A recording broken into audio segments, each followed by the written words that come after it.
the future, we are not going to make decisions like that on our own here at the coordinating board behind the desk. We really depend upon faculty of all different levels, of all different ranks, from all different types of institutions, different systems, different sizes, different missions, to come together and give us good advice about on what these curriculum changes should be. It's a nice thing, actually. It's a rare opportunity. It doesn't really get to happen that often, really, that university and college faculty get to talk to one another about these things, or especially talk to one another face-to-face in the same room instead of just in an email thread or something. Occasionally, not as often as maybe there should be, but occasionally there are these vertical team meetings where universities and their transfer partners, or colleges and their transfer partners, get together to talk about what the needs are in their common courses to transfer back and forth. Those are wonderfully important. What the Field of Study Initiative is trying to do, and I'll talk more about this in a moment, is it's like a statewide transfer initiative. These are the courses that are guaranteed to transfer and apply to an economics degree program no matter where you took them in the state of Texas at a public institution. If you've taken the field of study at one institution, you've taken it at every institution. But we'll talk about that a little bit more as we get into exactly what the field of study is and how it works, which I'm going to give you on a PowerPoint presentation, which, as you can see, may end up with me holding up little pieces of paper for you to see where I point to. But I appreciate these guys helping us out with the tech. If those try not to stare into that TV of the little lights which are blaring right in your face just inches away from you, Ruby. I'm so sorry. I hope you can tune it out or put on sunglasses or something. Hopefully it'll be cleaned up in a little while. So what I would like to do first is to go around the room and have us introduce ourselves, say what institution you're from, and maybe say a few words about what it is that your institution does with economics, what kind of programs you have, maybe what size program you have, any special courses you offer or opportunities that your students have, and that way we can get a little context of where we are. You'll notice that on the microphone in front of you, there's a little microphone button on there. You need to flip it so that it's on so it can hear you speak, and then turn it off when you're finished speaking. It's real important that you keep up with the microphone button, because in the broadcast booth, no one on the internet can hear you if your button is turned off. We might be able to hear you, but no one else can. Also, the mics are a little, I don't know, a little sensitive or touchy or something, but unless you're kind of right at the mic about where I am, if your mic's way back here, it's doubtful that the people are going to be able to pick it up. If you can't hear yourself on the speakers in the ceiling, then nobody else can hear you in the broadcast booth as well. So with that said, I guess we'll start here down at the end. My name's Janice Hauge. I'm from the University of North Texas, and our program, we have about a few hundred undergrad majors in a BS and a BA, and about 15 to 20 master's students in any given year. We do not have a PhD, so we primarily focus on a large number of undergrad students. I'm Randy Methanitis. I'm at Richland College, which is a part of the Dallas County college system. Being a community college, we primarily teach principles of macro and micro. And we at Richland, our campus, generally have about 12 to 1,400 students in a long semester. So we've got, we'll probably have about 1,400 this fall, taking both macro and micro. We do offer 1301, but on a very limited basis. We don't have that much demand for that course. Good afternoon. Susan Williams McElroy. I'm an associate professor of economics and education policy at UT Dallas. We have an undergraduate program in economics as well as economics and finance blended. And we have a master's degree in applied economics. We also have a fast track program, which is where students go directly from the bachelor's to the master's degree. We also have a small doctoral program in economics, which is most of our enrollment comes from international students.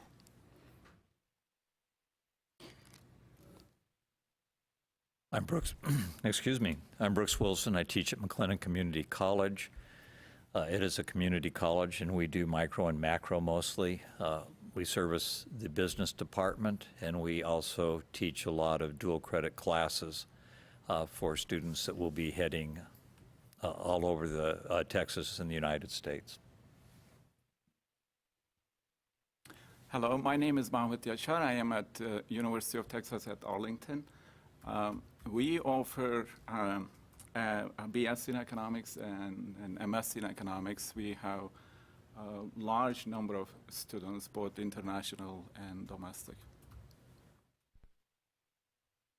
Hi, everybody. I am Casey Washington, and despite what the sign says, I'm actually with Collin College as of last week.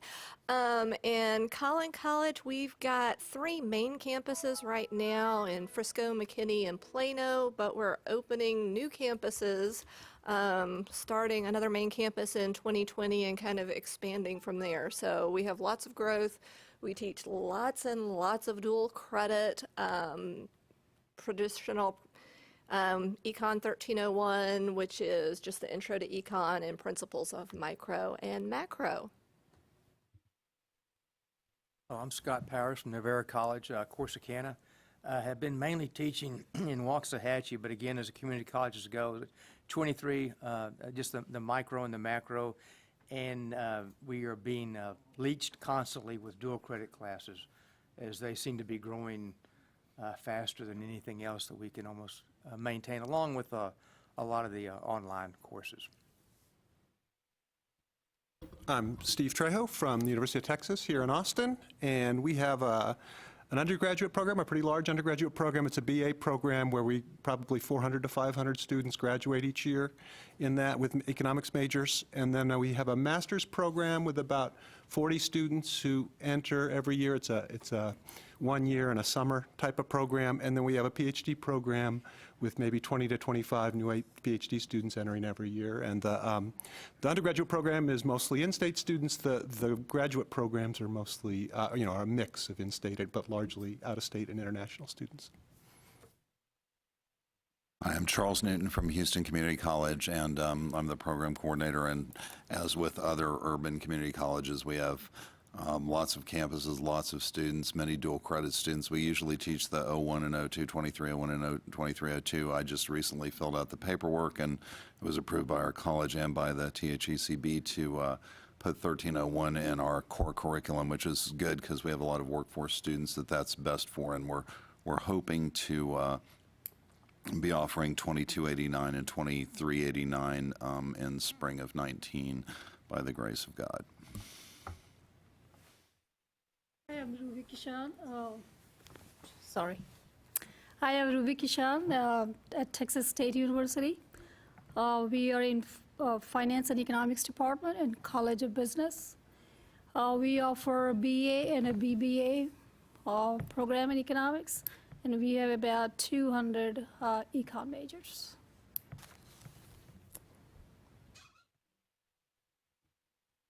Good afternoon, everyone. My name is Victor Musoki. I am coming from Lone Star College system. This is a large system with 6 campuses. I personally teach at Tomball College, north of Houston, so that's the market we serve.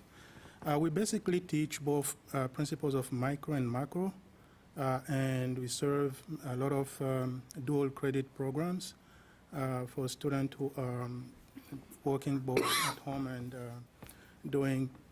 coming to campus to complete the requirement. Other than that, that's what we do, micro and macro, basically, that's what we teach. Thank you. Hello, my name is Bobby Nixon from San Francisco College on South Campus. Mostly we teach micro and macro, and also we have a principal economic course. And enrollment on the South Campus was 500 plus students when I checked the last time, and so we have enrollment for other 2 campuses. And most of our students are dual credit students that transfer into other college universities.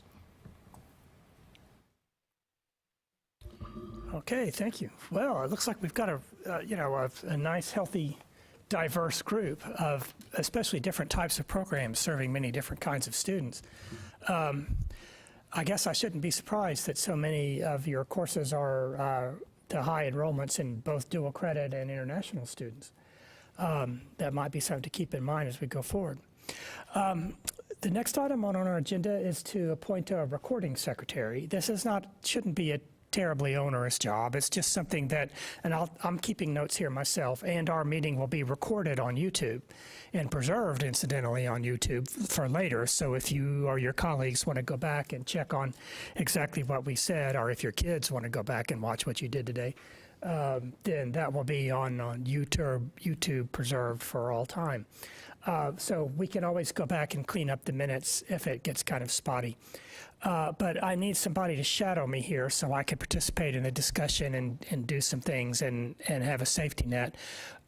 Basically, I need you to keep track of the general threads of the conversation, what it is we're discussing, what the consensus of the committee ends up being. I need you to record the exact wording of any motions that are made and double check with me the exact vote counts if we take votes on things, things of that nature.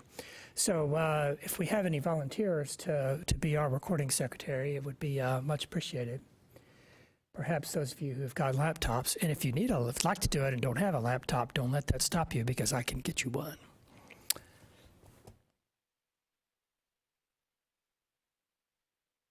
Volunteers? There's a disqualification.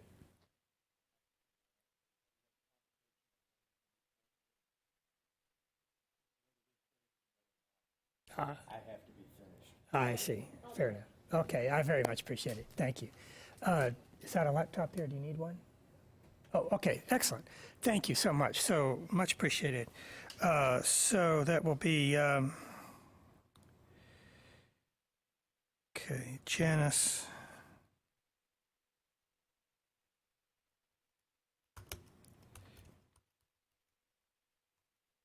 Thank you very much. Next, we need, importantly, to elect 2 co-chairs.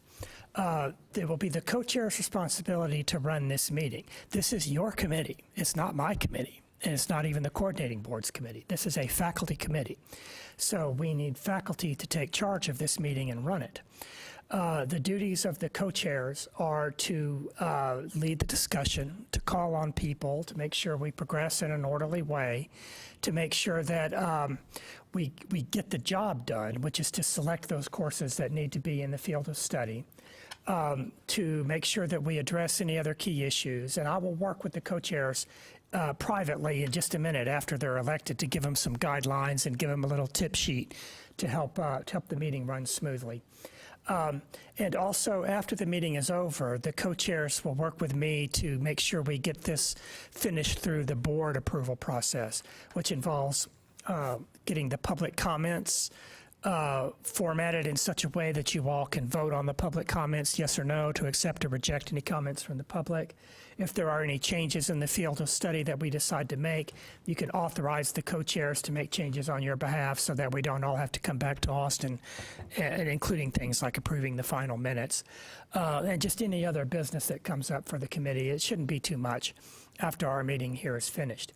We need to have 1 co-chair representing the 2-year institutions and 1 co-chair representing the 4-year institutions. So I'm happy to take nominees, and of course you can nominate yourself. We'll start with the 2-year institutions. Do we have anyone who'd like to serve as co-chair? I'd be willing to do it if nobody else wants it. I'm a sucker. Okay, we have 1. Do we have any other nominees from 2 years? Okay, hearing none. All in favor of Casey Washington from Grayson? Aye. Excellent. Thank you. Thank you. Thank you. And let's see.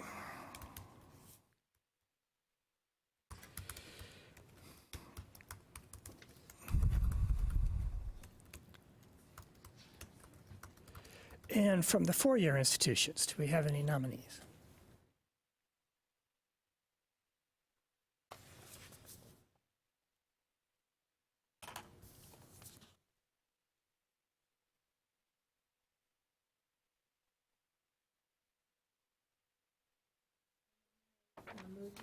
from UT Arlington. That's all right. Okay, we have one nomination. Do you accept the nomination? Sure. Okay. Excellent. Any other nominees? Thank you so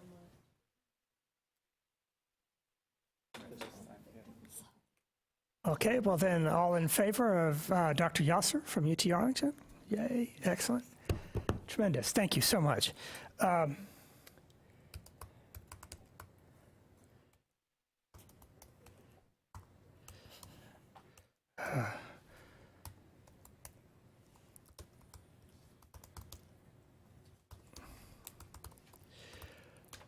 Tremendous. Thank you. Now, I know we have been meeting for an arduous 20 minutes, but I'm sure you're all exhausted and need to take a break.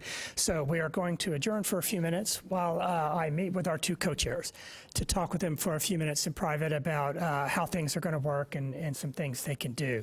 And then we'll reconvene in 10 minutes at 1:30 and get on with the meeting. And also, Ahmed, if you wouldn't mind, moving over here because the cameras are focused up here and they need to get the co-chairs.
Okay, if we can reconvene here. Okay, that's fine.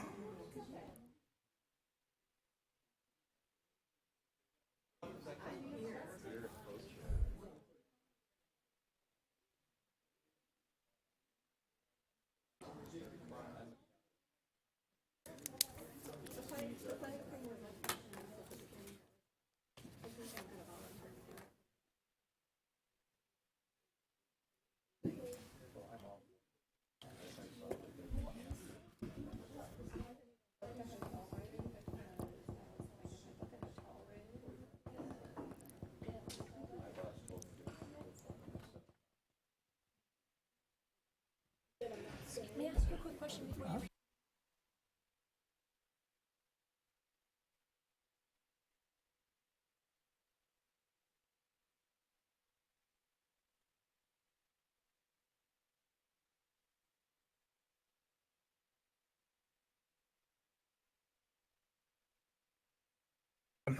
Thank you.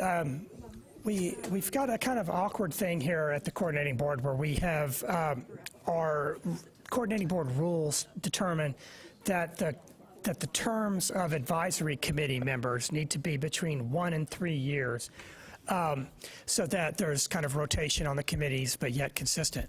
It doesn't quite work with what we do with fields of study very well because the fields of study are going to be renewed every 5 years. So none of you will probably still be on the committee when we renew this 5 years from now.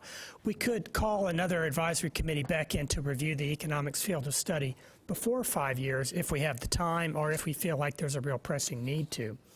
But 5 years from now, I hope that many of you, if you're still interested, will let your provost know that you're interested in serving again on this committee because we very much want to have some continuity between this committee and the next committee. But in the meantime, I have to assign you all randomly a 1, 2, or 3 year term on the committee to follow the coordinating board regulations. We're very high tech and sophisticated here at the coordinating board, as you've seen from the way we've had to work for 30 minutes to get our screens to work. So I have some very high tech slips of paper, which I've cut with a pair of scissors, that have on it a little term of 1, 2, or 3 years. So I'm going to have you reach into the sorting envelope, and the sorting envelope will decide if you are Gryffindor or Slytherin, and if you get a 1, 2, or 3 year term. So if you would write your name on the little piece of paper, and then I will come back around, and you can put your name back in here, and that will be your term. Okay, our co-chairs have get the magic added bonus of getting automatic 3 year terms because we may need them around a little longer. Oh, thank you. Yes. So my brief question is, given the fact that less people showed up than the number of people that were originally on the thing, don't we need to have it distributed equally? Don't you need to pull some out of there so that we do 1, 2, 3 evenly for the number of people? Because otherwise we could all pull 3s or all pull 1s. And then Yeah, I thought about that. take our chances. Probably. What I have had to do in the past, sometime with other committees, is I've had to kind of adjust it silently afterwards. If there's like 3 more people who come out with 3 year terms than 1 year terms, I just roll dice on my desktop or use my little calculator random number button and figure out a change to somebody's slip, and then I email them and let them know. Are you comfortable with me doing that later? Okay, just trust me to, be random about it. Okay, I appreciate that. You teach statistics, don't you? I have enough hours to teach math, but I haven't taught a math class in 3 years. Oh, okay.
We don't have anyone here from the public to testify today, so I think we're all right. There is one thing that concerns me, though. We've got 20 members on the committee, and 1, 2, 3, 4, 5, 6, 7, 8, 9, 10, 11, 12 members present, which is a quorum, but just barely. We have to have half plus one, so we'd have to have 11 for a quorum. And Scott isn't going to be here tomorrow, right?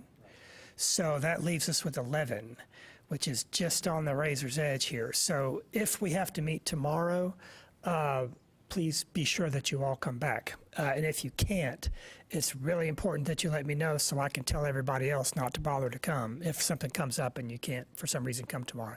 It's perfectly possible if I shut up that we can finish this today and be done, especially since we've got so few economics courses in the ACGM. Of course, there's lots of math and business courses. So let me try to move quickly to our next important item, which is for me to tell you a little bit about the fields of study, what they are, how they work, what they're not, how they don't work, so that we're clear on exactly what it is we're doing today and understand the stakes of what's going on here.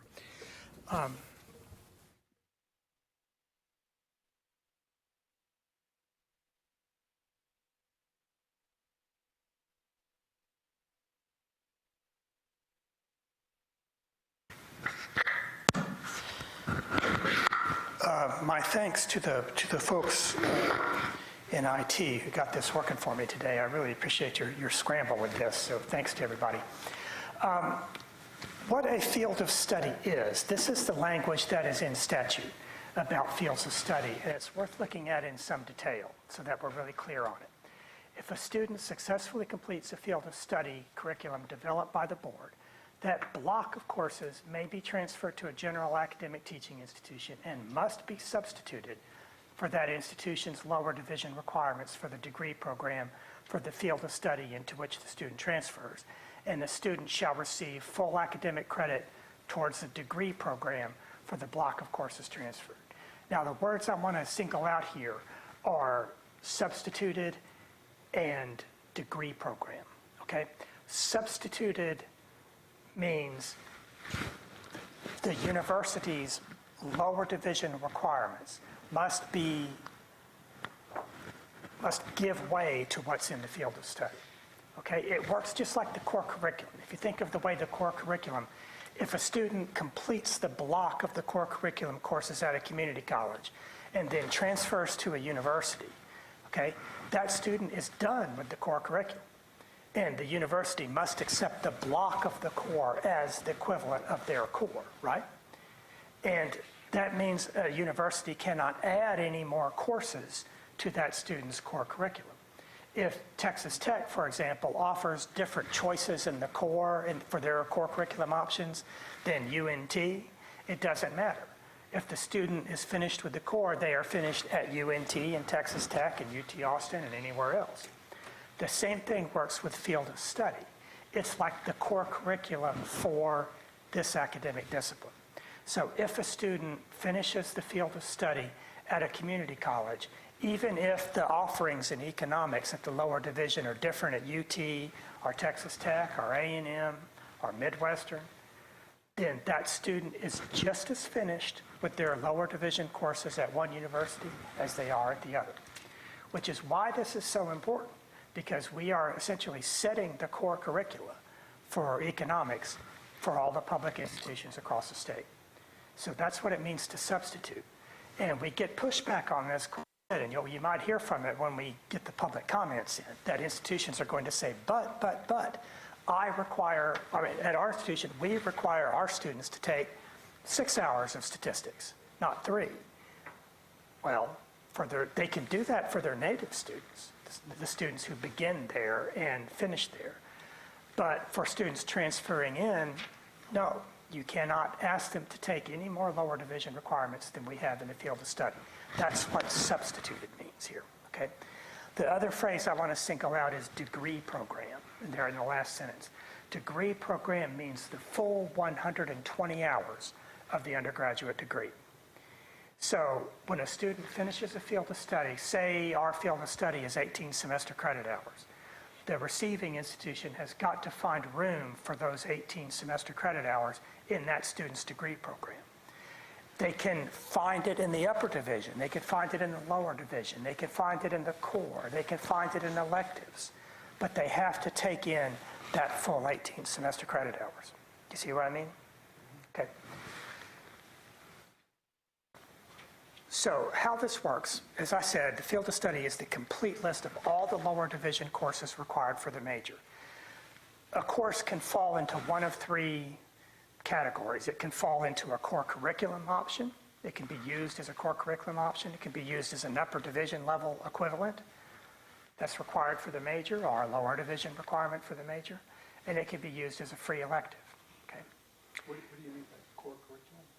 That means, like, for the component area option, for where does micro and macro fit in the core? Is it in the social sciences? Is it social sciences? Okay, that's what I mean. So if we put in microeconomics or macroeconomics, a student can use that field of study course to count towards their core curriculum option. They kill two birds with one stone, which is great. We encourage that. Okay. All right, I've already explained that second point about the block.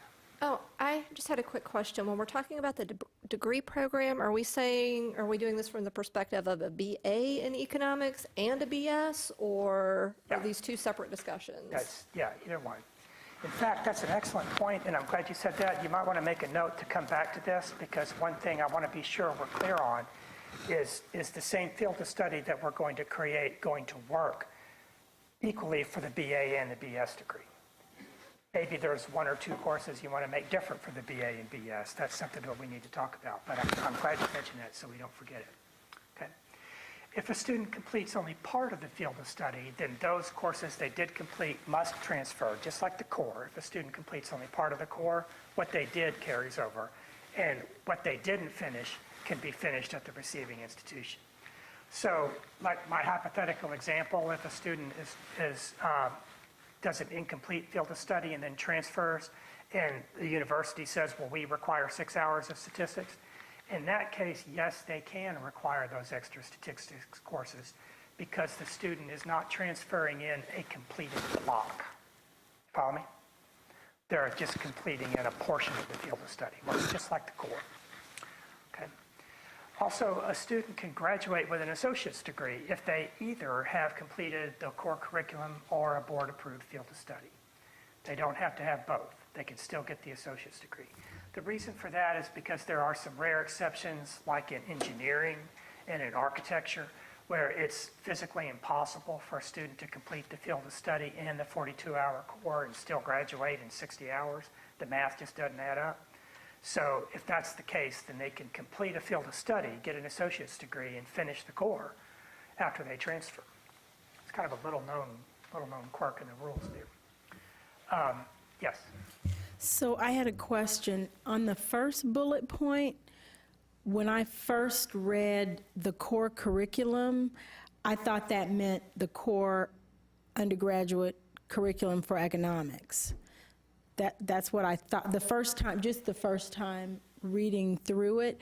And so when I read courses may overlap with the core curriculum, I thought, well, but I thought the whole point was to set a core curriculum for economics. So I think all I'm saying is there might be a way to clarify the language to make it a little bit clear, because that in that sentence is not referring to just economics. That would be university-wide. That's English, is that that's correct? history, that's math, that's all. Yeah. When we say the core curriculum, I apologize, it's not quite clear. When I say the core curriculum, I mean that in the Texas state law sense, that there's a 42-hour core of the core component options. You've got English, you've got history, political science, social sciences, math, foreign language, all those courses, right, that every student in Texas has got to take.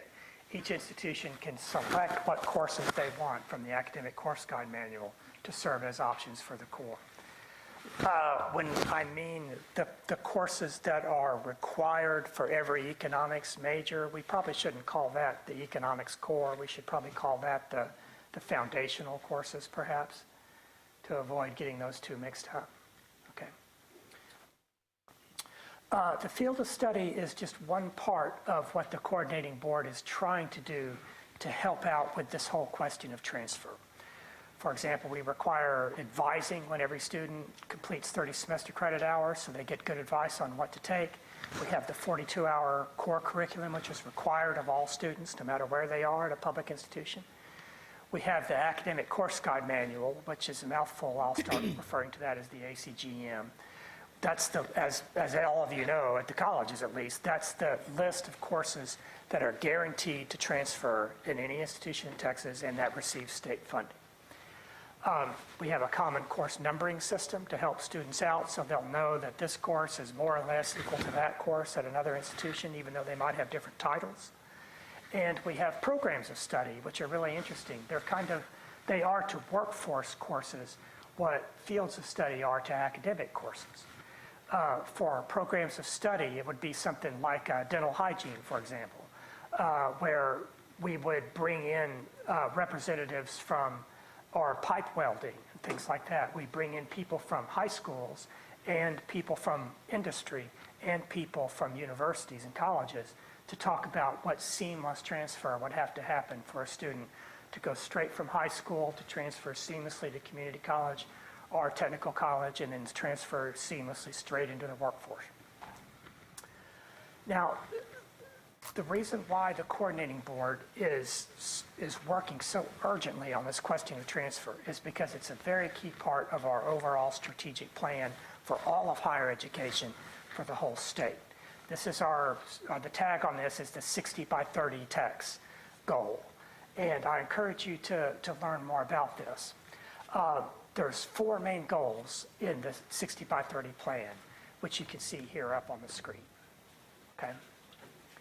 And the way fields of study work is they're designed to contribute directly or indirectly to all 4 of these really important goals. Okay. The first 2 goals are completion goals, right? The completion rates in time to degree for transfer students consistently lag behind those of the native juniors, okay? Transfer students are not doing as well as native students.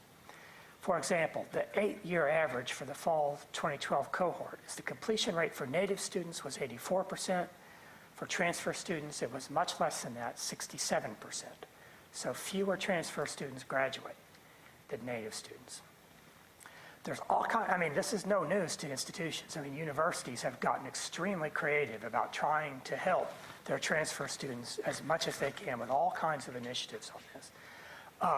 We take a survey every year of institutions across the state and asking them, what do you do to help your transfer students? What's working? What are the barriers for transfer?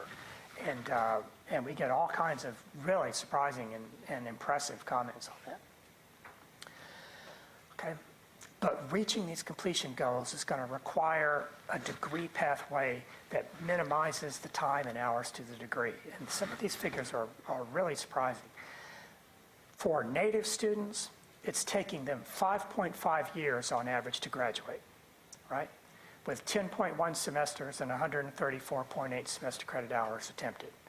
Now, of course, in the ideal fantasy world, every student would graduate in 4 years, nice and clean, with 120 hours attempted, 120 semester credit hours passed.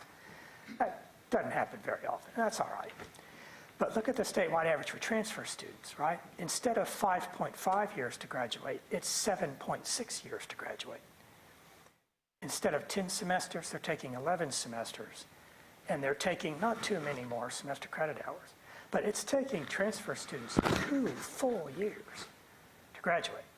Now, we've got to try to close that gap, right? To try to minimize these differences between transfer and native students, okay?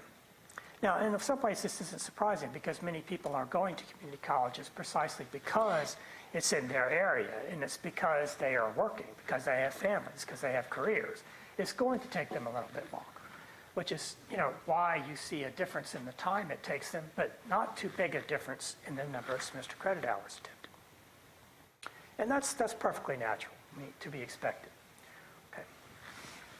The marketable skills goal is these are designed to help because we have drawn each of you from across the state with your expertise in how these lower division courses are going to best prepare students for upper division level courses, and in turn, how that will prepare students for a very competitive job market.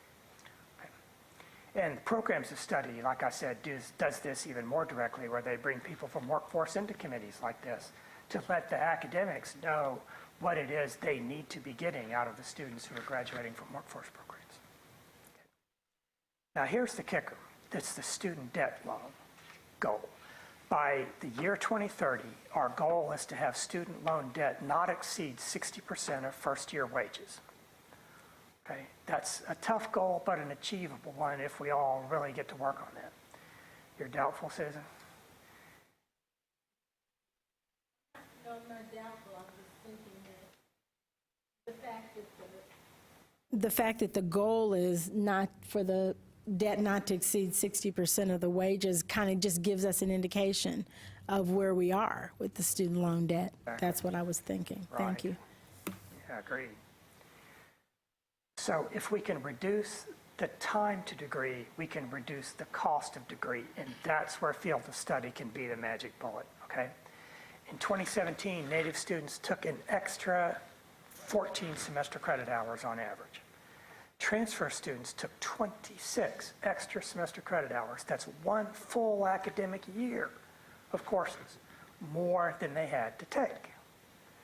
Now, I don't know why they're doing this. Maybe they're getting bad advice from advisors.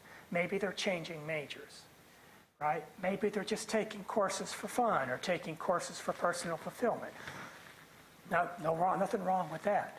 But I mean, think of what it costs to go for a full year of tuition, a full year of daycare, a full year of transportation, a full year of housing, right? A full year out of the job market, a full year out of not returning retirement benefits, to take an extra 26 semester credit hours that are not applying to their degrees, okay?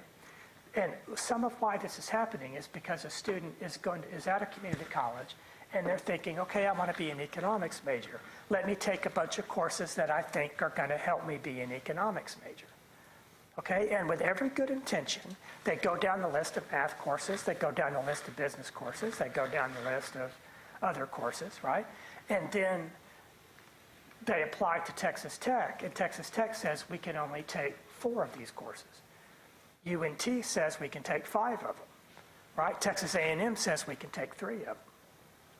Right? Because every institution across Texas has got their own sense of what it is they want in their lower division requirements and what they'll take and what they won't take. So a student ends up, if they go to an institution that takes few of their courses, they have wasted a bunch of time and a bunch of money. So with a field of study, they know that the courses they are taking are guaranteed to transfer and apply. The key word here is apply to a degree program. Okay? Students will know exactly what courses to take and by omission what courses not to take as soon as they begin, even with dual credit classes, as early as high school. Okay. Now here's how much this can cost, because like say for example, if a student takes 3 courses at a community college that do not apply towards their degree program, okay? And then they get to the university and the university says, no, we can't take those 3 courses you took at Richland College. You have to take these 3 courses that we require here at UT Dallas, okay? So they have paid $813 for the 3 courses they took at the community college. They're going to have to pay $2,500 for the courses that they have to take instead of those. And if they made a mistake with just 3 courses, they are out of pocket $3,300. Okay? So this can really add up very, very quickly. And you remember back here where I said the average number of excess semester credit hours is 26 semester credit hours. That's 13 courses. Okay? Now look at that math here. I just stopped at 5. I didn't even do the math about what 13 extra semester credit hours is costing students. But it's a ton. I guess it would be $13,000 because one course is $1,100. Multiply that by 13. So this is how field of study can help reduce student debt. Okay. Transfer issues are very important to us, not only for 60 by 30 goals, they're also important to the Texas legislature. They're the ones who legislated field of study. This was their idea. Okay, this came from the legislature, and they got it from their constituents because their phones were ringing off the hook from parents and students and educators who are complaining about the student debt crisis in this country and what Texas can do about it. and also rising university costs generally. So the legislature told the coordinating board that they would like to have 25 fields of study completed by the time the next legislature comes into session, and we're on target to get that done. Here are the ones that we've done so far. We've done architecture, business, biology, down the list, okay? Business administration and management counts for several other fields of study, which I'm going to talk about in a second because it's very relevant to what we're doing here. And these are the meetings that we're doing this year in 2018. We just finished doing math and radio and television last week, and we got these others coming up soon. Okay, now our job today, how these committees work, is our job is to review the curricula from programs at representative institutions across the state. I gave you a database that has the top 10 transfer receiving institutions across the state. Those aren't necessarily the biggest programs, but they're the ones that receive the most transfer students in, and therefore the ones most likely to be really impacted by our field of study. And it's important for us to get a sense of what lower division courses those programs are already requiring so that we can draw upon the collective wisdom of institutions across the state who know from trial and error what it is their students need to know. So I want us to learn and profit from that. We can review the approved courses in the ACGM to see what available options we have. They don't, of course, all have to be from economics and math and business. We have the whole ACM to draw from. We decide on the lower division courses that are absolutely necessary for success in the upper division courses in a major.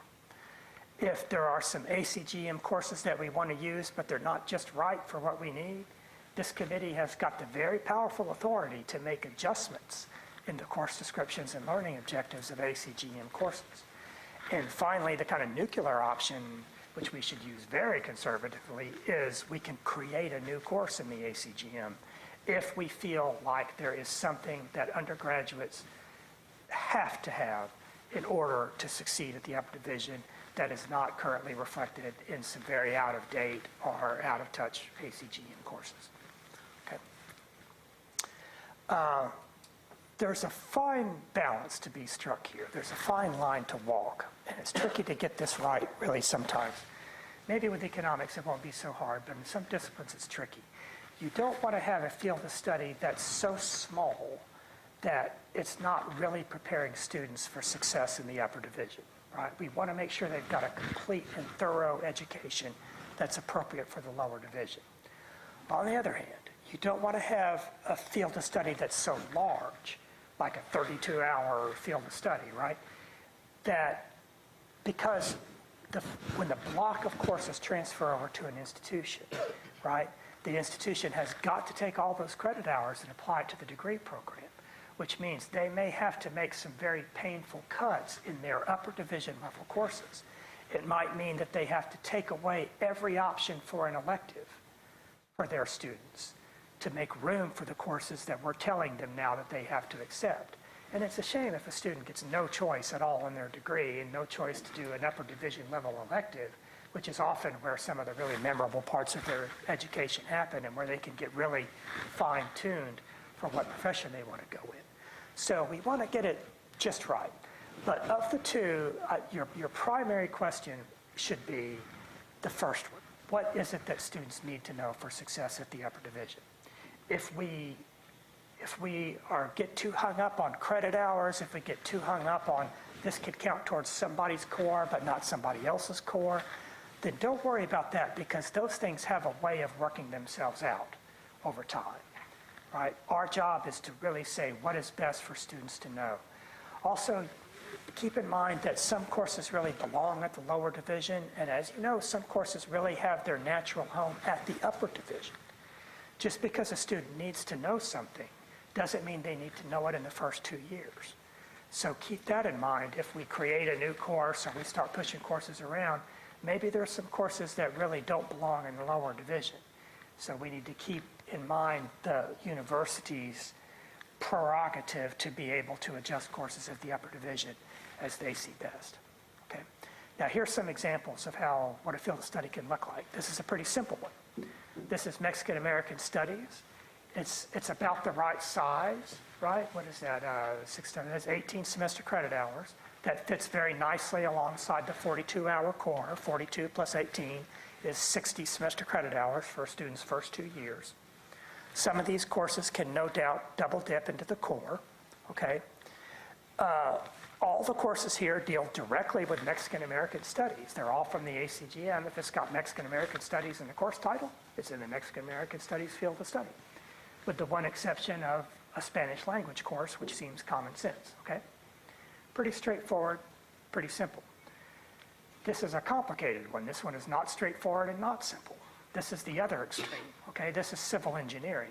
It's 39 semester credit hours, gigantic, okay? There's no way a student could complete this and a 42-hour core and graduate in time. So this is one of those examples where a student can complete the field of study and still get the associate degree. You'll see that it draws on many disciplines, not just engineering, math, chemistry, physics, and engineering, drawing from across the range. You'll notice that courses are sequenced here too. There's Calculus 1, Calculus 2, Calculus 3, which presumably would be taken in that order. Mexican American Studies is really not so important what order things go in. Okay. And finally, this is my last slide, the field of study isn't effective if it isn't used. So I hope you will take your position here as a member of this committee to be kind of an ambassador for fields of study when we're finished here, to do what you can to promote this and make sure that your administrators and your faculty and your students at your institution and your system institution and your district institutions are aware of how this works. It's not state law that just because we put something in a field of study that an institution has to offer the course. There's no law that says that. But if institutions don't offer the courses, then their transfer students are at a big disadvantage. Okay? It could be a nice recruiting tool, by the way, for your institution to be able to say, we offer all of the courses in a package deal that are guaranteed to transfer and apply no matter where else you go in Texas. Okay? If you don't offer all the courses, you can't promise that, and your students may end up picking the wrong course that may or may not apply to where they want to go. So we encourage you to try to use field of study courses for core curriculum options when you can. That way that saves students even more time and gives the upper institutions a little more flexibility. The two-year institutions, we encourage you to support the field of study by offering enough sections and advising and degree plans to help make sure that students can take these courses in good time and graduate. For the four-year institutions, we encourage you to align your lower division curriculum that you have for your native students with what's in the field of study. You don't have to do that by law, but if you don't, you're going to have to map the equivalence of the field of study courses onto what you offer, and there's going to be a gap between what your native students know and what they're prepared for and what your transfer students know and what they're prepared for. And that's not good. So in the end, we're hoping that over time, those two will equal themselves out. Yes? So just to clarify, it's not required for us to accept this, but it's encouraged? I thought the last thing you said was the state is required then to map something that matches. I'm misunderstanding. You're required to accept the semester credit hours and apply them to the degree. So if we have an 18-hour field of study, you're required to take all 18 of those semester credit hours and apply it to the 120-hour degree plan. We can't, by law, tell universities how the best way to do that is. They need to decide that for themselves. Let me just make a, I don't know, for an example, if, and I'm not an economist, so forgive me if I say something really stupid here. If you have a course in statistics for business, okay, and that's in our field of study, but the university offers a course in statistics for social sciences, okay? That institution has a choice. They can transfer in statistics for business as the equivalent. Macro principles, and those classes would transfer to UT Austin and take the place of our micro and macro principles. But our majors also have to take calculus. If the field of study did not include calculus, that means transfer students would not have to take calculus. We'd have to allow them to be econ majors without calculus. That's right. Okay, and then we ask the opposite. What if the field study included micro, macro principles and calculus? And then the student transfers to an institution, it looks like Rio Grande Valley doesn't require calculus, then they, for the field of study, they'd have to take the calculus, even though it's not necessary for the major at their the institution they transfer to. That's right. Okay. Which is why we need to get this right. You know, we need to include all of the courses that the students need. We need to include none of the courses that the students don't need. Because an institution is going to have to take all the courses, and that student is done. They can't add or subtract anything from the field of study. Well, they can't add or subtract. I mean, that's got to count for lower division courses, right? I mean, It should, yeah, but it's up to the institution. If they want to map a course equivalent from the upper division to be the equivalent of a field of study course, they can do that. Some institutions are prohibited from doing that, from saying a lower division course can count as an upper division level course, which is why we don't want to make one that's bigger than it has to be. Do you see why? Because if the field of study is too large, then we're telling institutions that they have to take an upper division level course and cut it to make room for a lower division course. So we want to try to avoid that. So we need to get it right where we're including no more and no less. but if I understand this right, we're just taking away the ability for institutions to have different lower division major requirements. For their transfer students, that's right. Yeah. But we can still require calculus of our majors. Not if said that they're a initially. transfer student, it sounds like. Yes, only for the first 2 years, you said. They don't have to have it to come in, but they still have to have it to be our major. If I want, I mean, you can't say, No, I prefer that, but that's not how I'm interpreting. I know, that's why I was questioning it, because it was my understanding when you first started talking about this, that that's only for the first 2 years. Then to be an econ major at UNT, to have a BBA, BS, you have to have also calculus. And we can do that because it's after the 2 years. Well, we're not categorizing it by the year that the student takes it. We're classifying it by the lower division. But the 18 hours doesn't make a major at the university.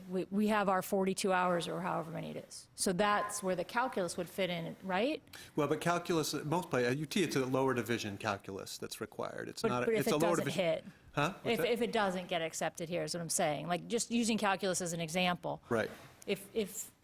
If we need our majors to have that, we put it in the next chunk of hours after the 18 field of study hours. If you did that, you'd have to make it an upper division. Yeah, level. so it doesn't go away. They can't be an econ major at UT Austin without calculus. They can just Well, come in. I don't know how we would do that, just because we don't teach calculus ourselves. We teach it through the math department, and the calculus class is a lower division class. And that's the crux of the issue. Since it's a lower division class, based on what we decide here, it's unless UNT changes calculus to be an upper division class, you're going to kind of be held to whatever decision we come to. Can we go back to the civil That is a engineering slide? very and then important we can, thing for I think we everybody to can keep in mind. address it from Which there. one? If you can go back to the civil engineering slide, I think that, so there are classes here in the field of study for civil engineering, so we can put calculus in the economics field of study as it is here, is that correct? Yes. Okay. We could, but then that's requiring, if there are, it's not clear to me that every econ major at every institution should require calculus. So then, if we do that, we're forcing places like Rio Grande Valley the transfer students would have to have calculus, and those calculus units would have to count towards the econ major there. So they'd have to substitute for some other requirement that they have there. But as you said earlier, they don't have to, every student taking classes in the economics field of study does not have to take every course in the economics field of study. It's just if they take the entire field of study, all the field of study courses have to transfer, but student X at University X doesn't have to take every class in the economics field of study. Yes, they have to take every class. What do you mean take? I mean the student sit through the course, or do you mean like the university? They don't have to take a student, you said that a number of students would take a portion of the field of study Right. without completing the entire thing. Right. And then they'd be under the whatever requirements of the university that they're transferring into. So it'd be very few students that would take every single course in the economics field of study. I mean, should we put calculus or whatever we put in there, or that just because they don't, there'll be a portion of students that won't be completing the entire field of study because that's not what they're going to do. It's only if they take the entire field of study that must transfer. Yeah, it's a shame if they don't take the whole one because it raises the risk that they are going to end up with unnecessary credit hours. But if they take a portion of the field of study, the receiving institution has got to take whatever it is they have done. But after that, they can treat them like a native student and make them take the same lower division full curriculum that a native student would take. I think also part of the discussion when we have it about math, about specific math requirements, that may be when it comes down to us needing to make an informed decision that perhaps the BA split it to a BA and a BS track where the BA does not require the calculus and the BS does, and that might be a way of addressing some of those concerns when we get to that point. True. So just to kind of put that for food for thought in your brains to think about until we get to that point of the discussion, but we're definitely going to have time to kind of It's okay sort to this have out more a than little one bit more field of too. study. We could have, some fields have a different field of study for education track, for example. Like for history, there's one history field of study, then there's a slightly different one for those pursuing teaching certification in history. So you could have one for BA, one for BS, as you see fit. But I'm eager to get started, so I will.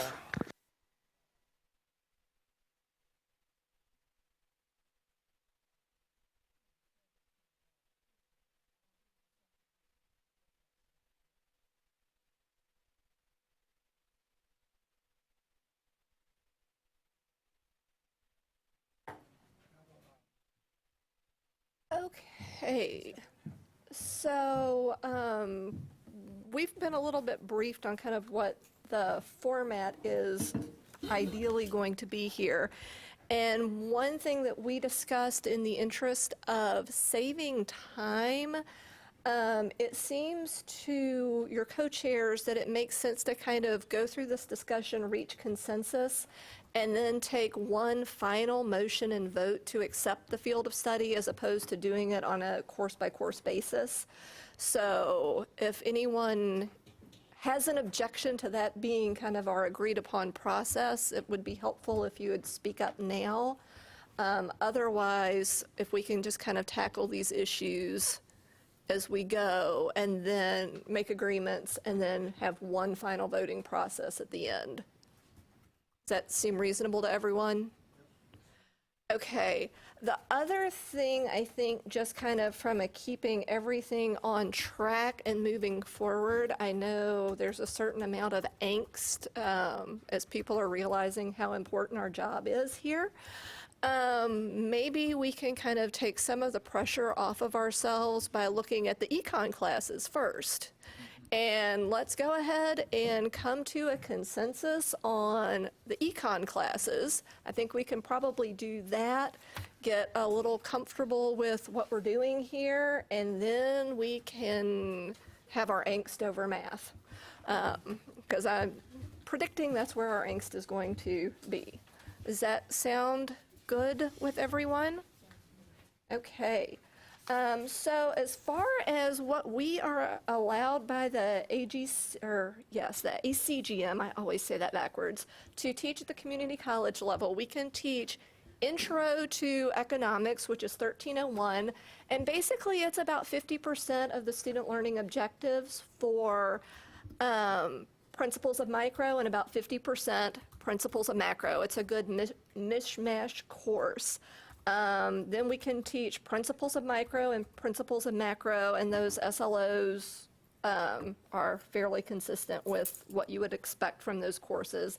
And then we can teach the academic cooperatives, although I'm not sure how common those classes actually are. Yes. So, Thoughts? I tried to find that and somehow I missed it. I don't actually know what the academic the value of the academic cooperative. It looked like a paragraph that didn't really have any meat to it. I've always understood it to be more of an internship type activity, but it's honestly, I don't know how frequently they're actually available.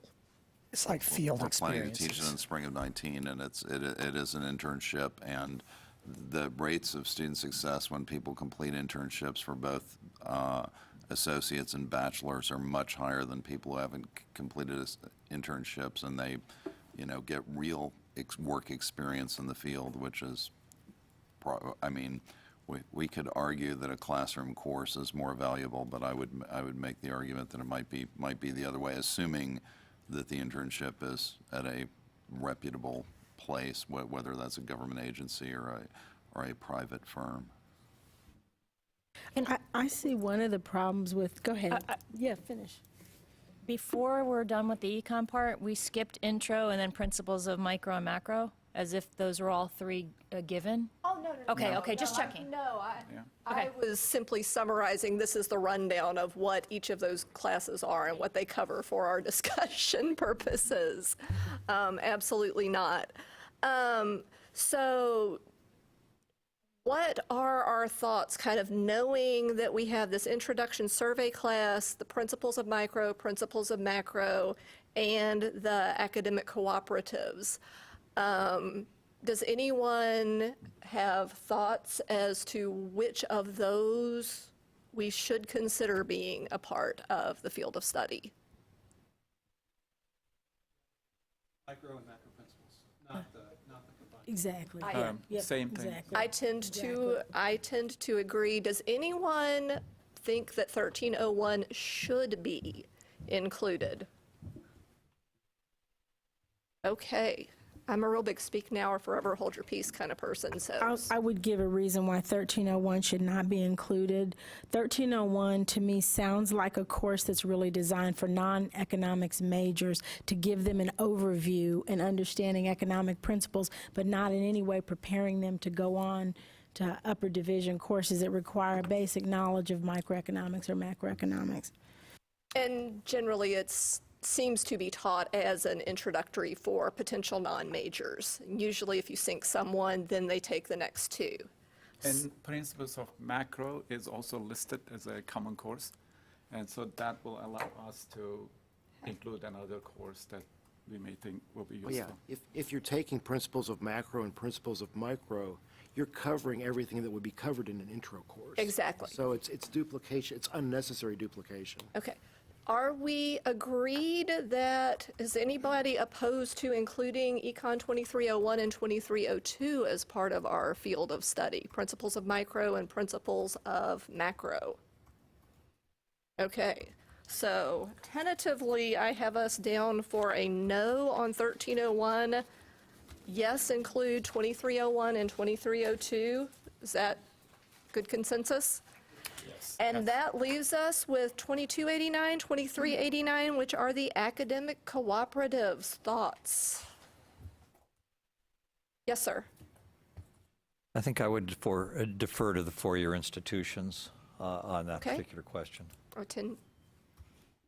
I'll speak to that.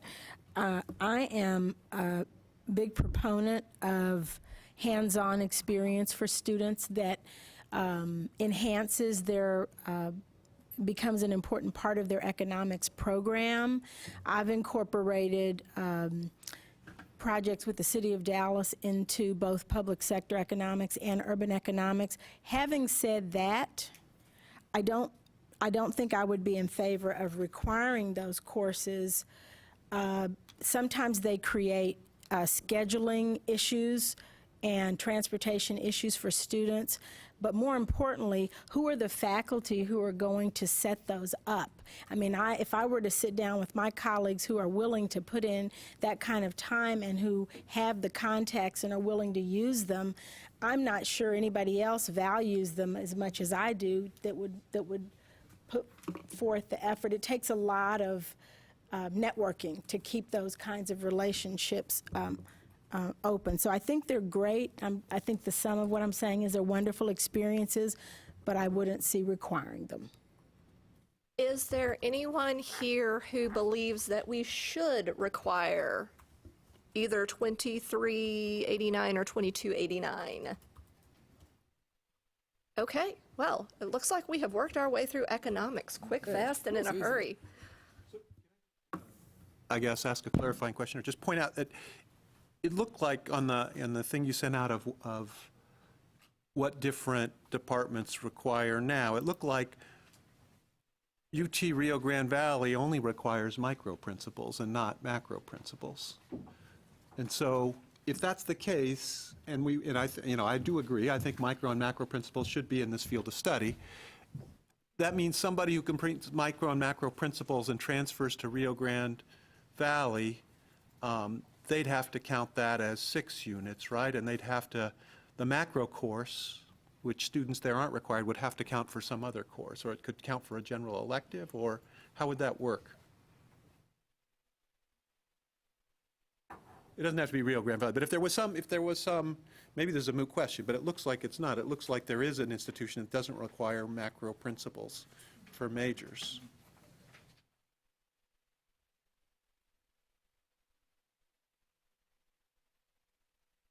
And the same issue is going to come up if we require calculus too. So I'm just curious, what would that mean for Rio Grande Valley?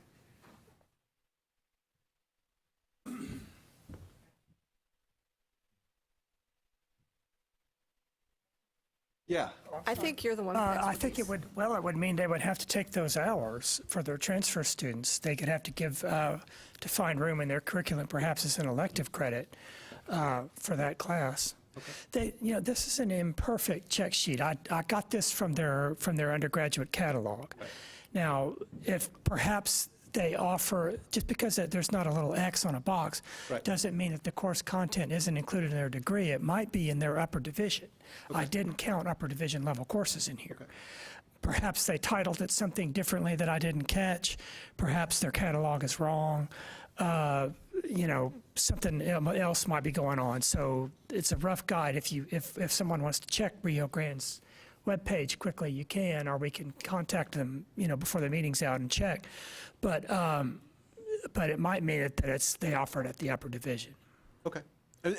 But just in general, if there's a course in the field of study that isn't required at the lower division level at a given institution, they're going to have to accept those units from transfer students that have those courses and do something with them. Okay. That's right. And often it's as an elective. And it is listed in the core list. And the number is 2301, TCCN 2301, Principles of Macro. Mm-hmm. Does that make a difference? Say that again. So it is, the Principles of Macro is listed as a core course, Texas Common Course list. At UT Rio Grande? Oh, just part of the Texas Common Core. Texas Common Core. But that means, but if a university doesn't have to require all the courses listed on that list, right, for their majors? That's what A situation like you were mentioning before, if a student knows they're planning on transferring to UT Rio Grande, they could take whatever is in the field of study except for that class, knowing that they don't need it there. Right. So they wouldn't have to complete the field of study. They could complete No. It's from the student. everything that they wanted or needed to for that particular institution, and then transfer. Sure. No, that's right. Okay. The students thinking it, but there's going to be some students who take micro and macro and then transfer. Sure. Not anyway, knowing. And Absolutely. then I was just thinking about it from the university's point of view. Sure. Absolutely. What are they going to have to do? Yeah. And part of the core is that if a course is in the core already, Rio Grande has to already give credit for that class as a transfer. So that we would not be imposing anything on them that they don't have to do already. I see. With that class in particular. Unless a student already took some other course to fulfill that core component option, and then in that case, they'd have to push around the credit hours as best they can. But hopefully if the student got good advice and they know they wanted to go into economics as early as possible, they would have made a good selection of their core courses. Okay. And can I ask again about the list of the lower division courses that you put for those universities, is that supposed to be whether the required lower division courses or just a listing of the lower division courses that count toward the major? That was the list of lower division courses that can count towards the major. They could be options. I see, okay. Because there are several, it would be impossible to make some sort of database that accurately reflected every possible permutation of it. So it could be choose one of the following 4 courses. I went ahead and checked all of them because that indicates that it's likely that if we put it in the field of study, then that would count towards their list of options in X, Y, or Z. All right, are we ready to move on? Okay, so next, kind of going down the list from our worksheet, we had the accounting courses. Does anyone have a definitely yes or probably yes for the accounting courses? Yes, accounting 2301 and accounting 2302 Okay. is definitely a yes for us. You proposing that those should be in the field of study? Yes. How come? Why? That every econ major should have to take those classes? That has been the tradition at our institution, but we can discuss. Okay. Now, keep in mind that the business administration and management field of study has already met. They met back in January. And I sent you the list of courses that's in their field of study. I hope you can use it as a kind of model and template for the kinds of things that might be closely relevant to what you're doing. Math just had theirs as well, and I sent you the math field of study that they came up with. I mentioned this about accounting because the business administration decided that their field of study should apply to all the accounting majors. If you're an accounting major, this is your field of study, okay? And as you can see, the accounting courses and other courses that they included, if it's of any help to you here.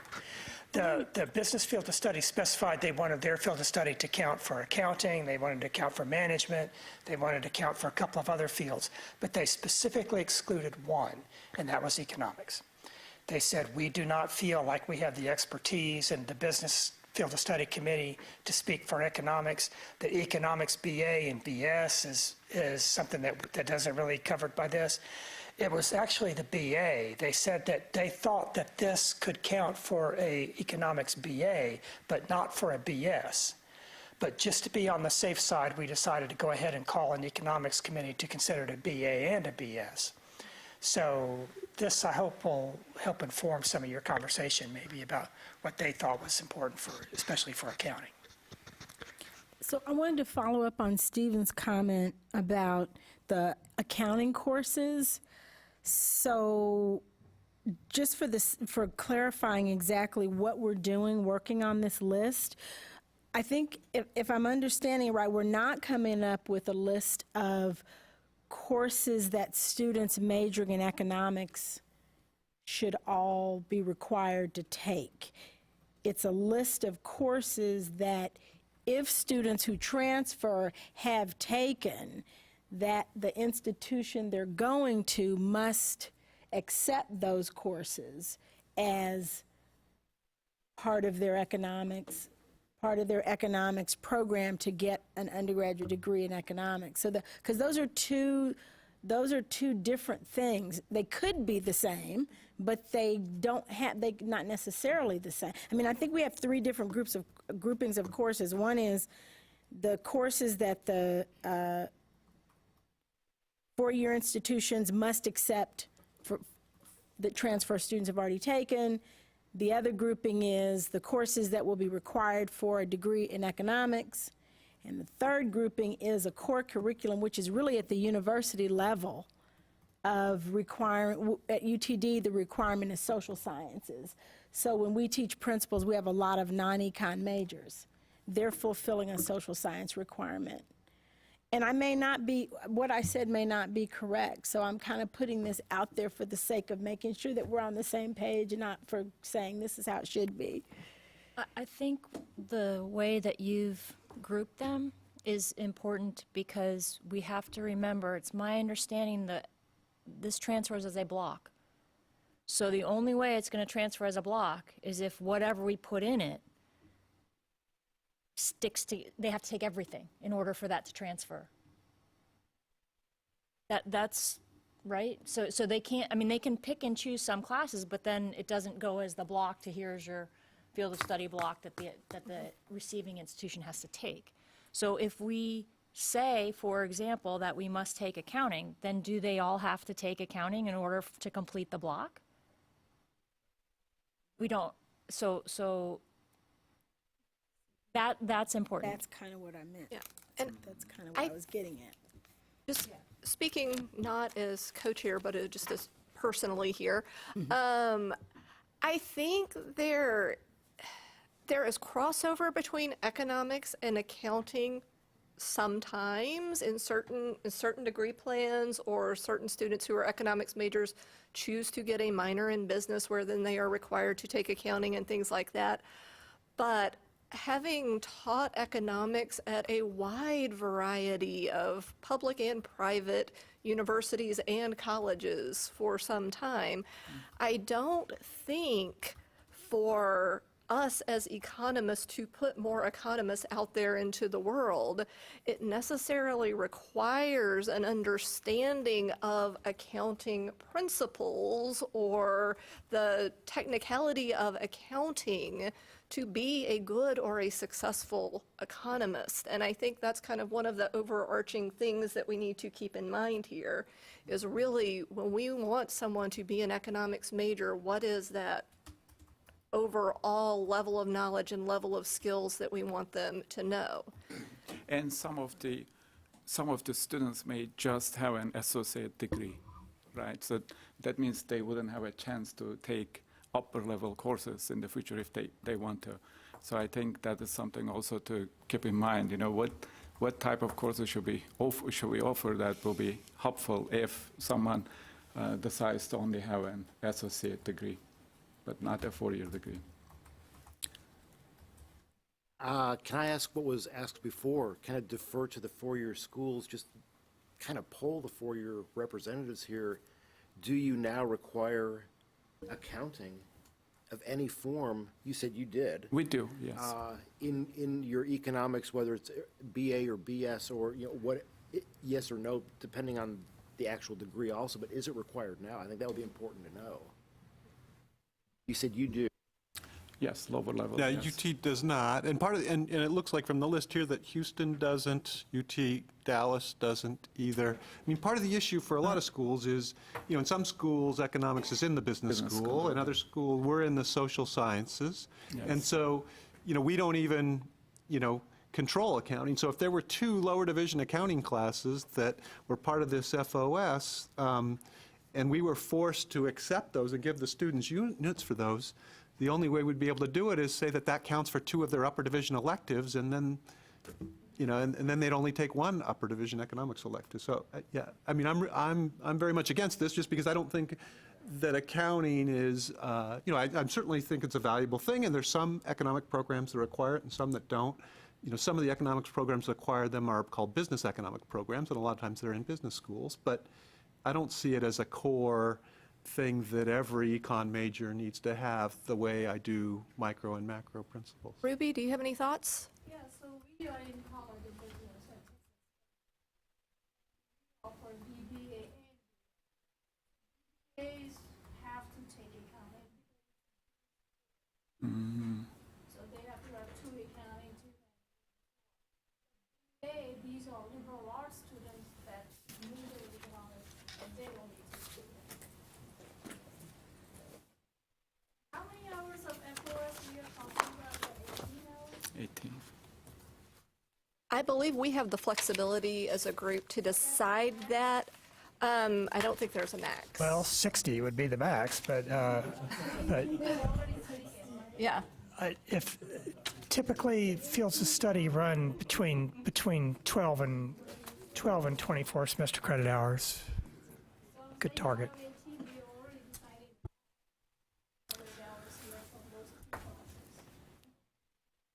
I only have 6.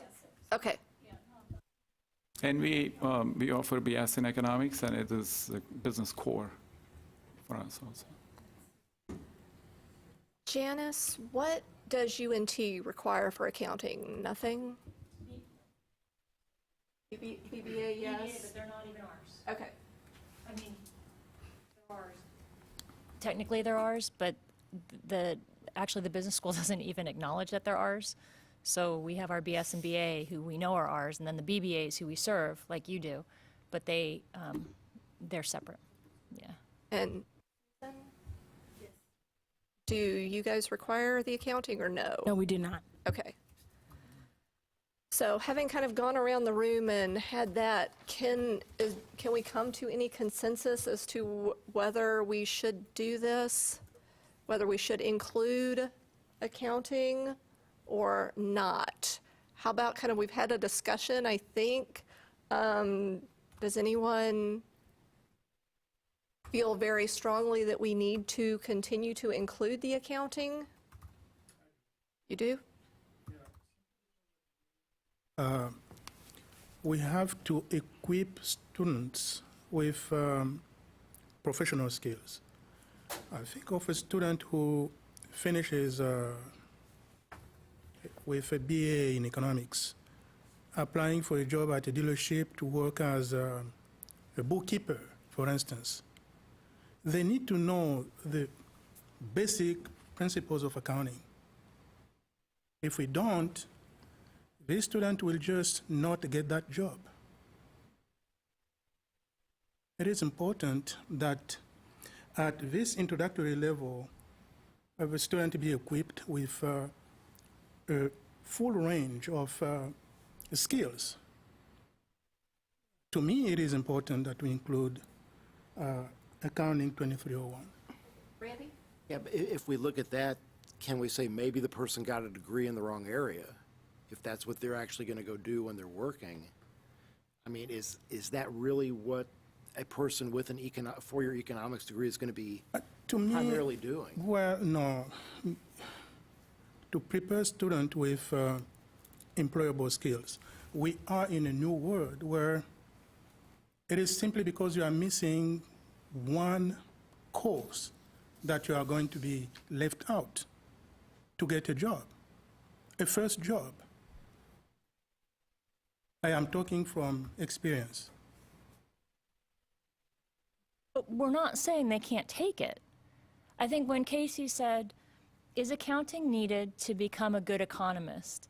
I think that's a good gauge, a good question to ask for every one of these classes. And so your point is very well taken, right? They need skills. They need a lot more than we can put in to make a good economist. So we have to really be careful that we don't limit them. I agree. Yes, Charles? I just got a brief comment is that the, the managerial accounting class is much more suited for economics than the financial one because there are so many notions of opportunity cost and those kinds of topics that, when I took it, it just was useful when I got my MBA. I don't know. My only argument would be for that class rather than the financial one because we're not so concerned with the financial one is more concerned with reporting and the managerial one is more concerned with the theory and concepts that would overlap with our own economics courses. Okay. And Brooks, you had a thought? I kind of like the idea of a minimalist approach as well. The minimum number of courses that are needed to make a good economist. I have to confess saying that I did take accounting. It was valuable to me. My first professional job was as a banker. But, I did have the freedom to take that outside of a major. And I think also we need to kind of keep in mind there's probably a difference between our roles as faculty who are advising students on issues of employability and things like that, as opposed to our role here, which is to make some decisions that universities across the state are going to be required to live with. And so as an advisor to a student sitting in my office at a two-year college, I would likely encourage them, based on what they're saying they want to do, to take an accounting class or something like that. And business writing, there are lots of classes that I encourage my students to take to give them well-rounded employability. I don't think that is what our mission is here today, though, in the sense that I think will be well served focusing on what do our undergrad 4-year econ degree students all need to have from their lower level courses here.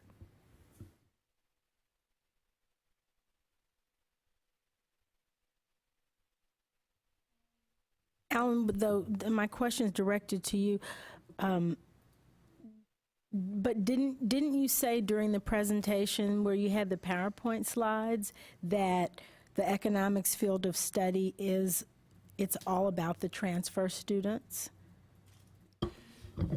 Yes, the field of study is only useful if you're going to transfer with it. We don't need to write a state associate degree curricula. Yes. Because if a student is going to stop with the associate degree, then they're finished, and they don't need to worry about transfer, and therefore don't need to worry about field of study.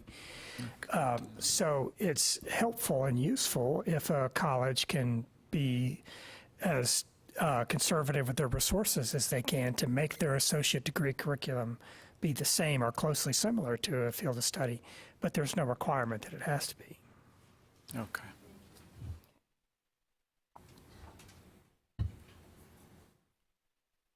It's number Do you 3. want to kind of The number 3. get everybody to a decision on that as far as Sure. the accounting you want to handle? Since that was your. No. Okay. It's, So I know we're not going to take an official vote or make motions or anything until the end. We've kind of heard everybody's opinions, I believe, on the accounting issue. Can we just do a tentative show of hands to kind of figure out where we are and come to an official consensus on accounting so we can kind of move on to math and really have fun? And I'm going to group these together for right now, and then if we say accounting needs to be included, then we can go through and separate it class by class.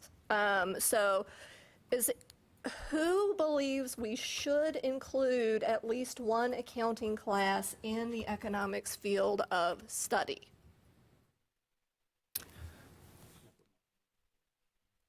Okay, so. Let me make the argument, though, that Charles talked about the 2402, which sounds really good, but there's a prerequisite to take that. So you got to take 2301 to get to 2402 in most campuses that I do believe. Mm-hmm. So even though that's a really good argument, you got to take 2301 even to get there. So we have 4 people right now who are believing we should include at least one, and that leaves 8 of us who I'm assuming that means that we are not believing we should include an accounting course. Does any of our no's, are you flexible, feeling like there's going to be any give on that, or if we keep talking this for days, are we going to end up in the same place? I polled all the people that aren't here, and they agree with me. What was that again? I polled all the people that aren't here, and they agreed with me. I was kind of recommending let's go to math and circle back to accounting personally. Okay. Stephen's point, I think we have to pay close attention to how this might actually happen. And so where accounting is in the business school and economics is not, this is a huge issue to keep in mind. It's not as simple as saying, yes, our kids need to take accounting. Mm-hmm. Yeah, I agree. It's not that accounting isn't valuable. It's just that I bet if we looked carefully, I bet you at least three quarters of economics majors would not require accounting. And so this would be a huge shift to tell them, that this would, and the other, it'd be a huge shift, but also the other issue too is, I don't know, is accounting offered at all two-year schools or all, if accounting isn't offered at lots of places, then that means we've got a field of study, if it includes accounting, that students can't complete at a lot of universities. So I'm not sure. I just think it makes it harder for students to complete the field of study if we add accounting and if it's not available at a lot of the 2-year or even the 4-year universities that students would be transferring from. Well, if something's in a field of study, you'll start to see more colleges offer it, and you'll start to see enrollments climb in the courses that are included in fields of study. So those things will kind of take care of themselves. But I like the way you're thinking, which is true, that you need to keep in mind courses that are widely offered. That seems to be a consensus that this course is widely popular and widely taken and widely important. If a course is only offered at a handful of institutions with low enrollments, then maybe that's not such a great one for the field of study. Well, but with this particular, there's a big problem in that lots of universities, I would venture more than, it was roughly half or maybe more, economics is not in the business school. And so we don't control accounting classes. Our students at UT, our students cannot take accounting classes. They have to be business majors, and that's a selective major, and you'd have to apply again. So our students cannot take accounting, lower division accounting classes. So they would not be able to complete the field of study, for example, and wouldn't be able to, use that to transfer somewhere else. So I think requiring this, I think there'd be lots of universities where it's similar, and economic students would not be able to complete the field of studies if accounting was one of them. We are, as I said, in the College of Business, and for us, it has been a business core. Yeah. All right, so I think at this point we kind of know where we are on accounting, and if we want to pause on that, just so people can have time to reconsider, I would encourage everybody to keep in mind, as of present, we're kind of at 4 including accounting, 8 against including accounting in the econ field of study, and so from a purpose of getting some movement on that, there's going to be quite a bit of ground that needs to be covered if we're going to get the votes for you to have your accounting included. Can we move on to having discussion on the business classes? The one kind of insight that I will give on the business classes from the community college perspective is that those business coded classes are not always as frequently offered, particularly the Business 2304. That one, while it has, I'm not certain about how frequently that one is offered, just to give that little piece of information. So for your folks, what are your thoughts on including any of these business? Which course would you say? Business 2304, I know. It's not common. Is it? Okay, I looked on ours and I did not get on ours, and I know it was not offered at Grayson. I don't believe it's a Cullen. I could be wrong. So thoughts on those business courses? At UT Dallas, we'd have a similar problem to what Stephen mentioned about UT Austin. I'm not even sure those courses are offered anywhere in UTD, and if they were, it would be at the School of Management, which is a different silo from where we live, if you know what I mean. So I think the problem would be if they were required, it would be out of our department and we wouldn't have any control over it. And it's the same issue. Has anybody here even taught that class besides me? Which one? 2301, 1301, excuse me. Principles, so we have, Brooks has also taught it. Charles, have you taught it? Okay. I'm only asking that because if you've ever taught it, that's got to be the most boring class I've ever taken and the most boring class to teach. So I would really vote to just kill it completely, you know. I hear from my students that it has a lot of crossover. They're learning about a lot of the same things as they learn in micro. It's a redundancy. If you've taught it in micro, you can do it a lot more entertaining-wise than you can in business principles. Okay. Is there anyone who is willing to publicly advocate for including any of these business courses in the core? Is there anybody who kind of had this on your probably yes or definitely yes list for these business courses, the BUSIs? Perhaps it is low, but, you know, 37. Business low. Okay. So you kind of had it in the probably, but not too far in the probably. Okay. Anyone else feel strongly that we should include any of these business courses?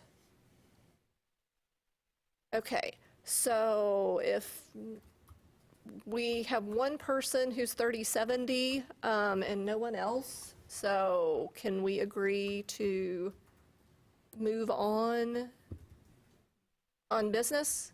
Okay. Now we are where we all want to be. Math. Okay.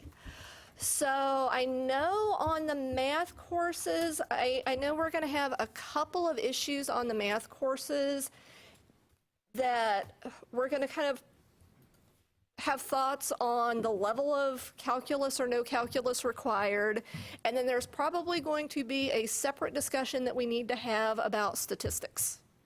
Is that a fair assessment? So if, oh no, absolutely, go ahead. I was going to say, would it be possible to, excuse me, thank you, would it be possible to go through those courses that are already listed as scheduled for deletion as of 2 weeks and say, Okay, look at those? There's only one though, right? I think there was more than one. okay.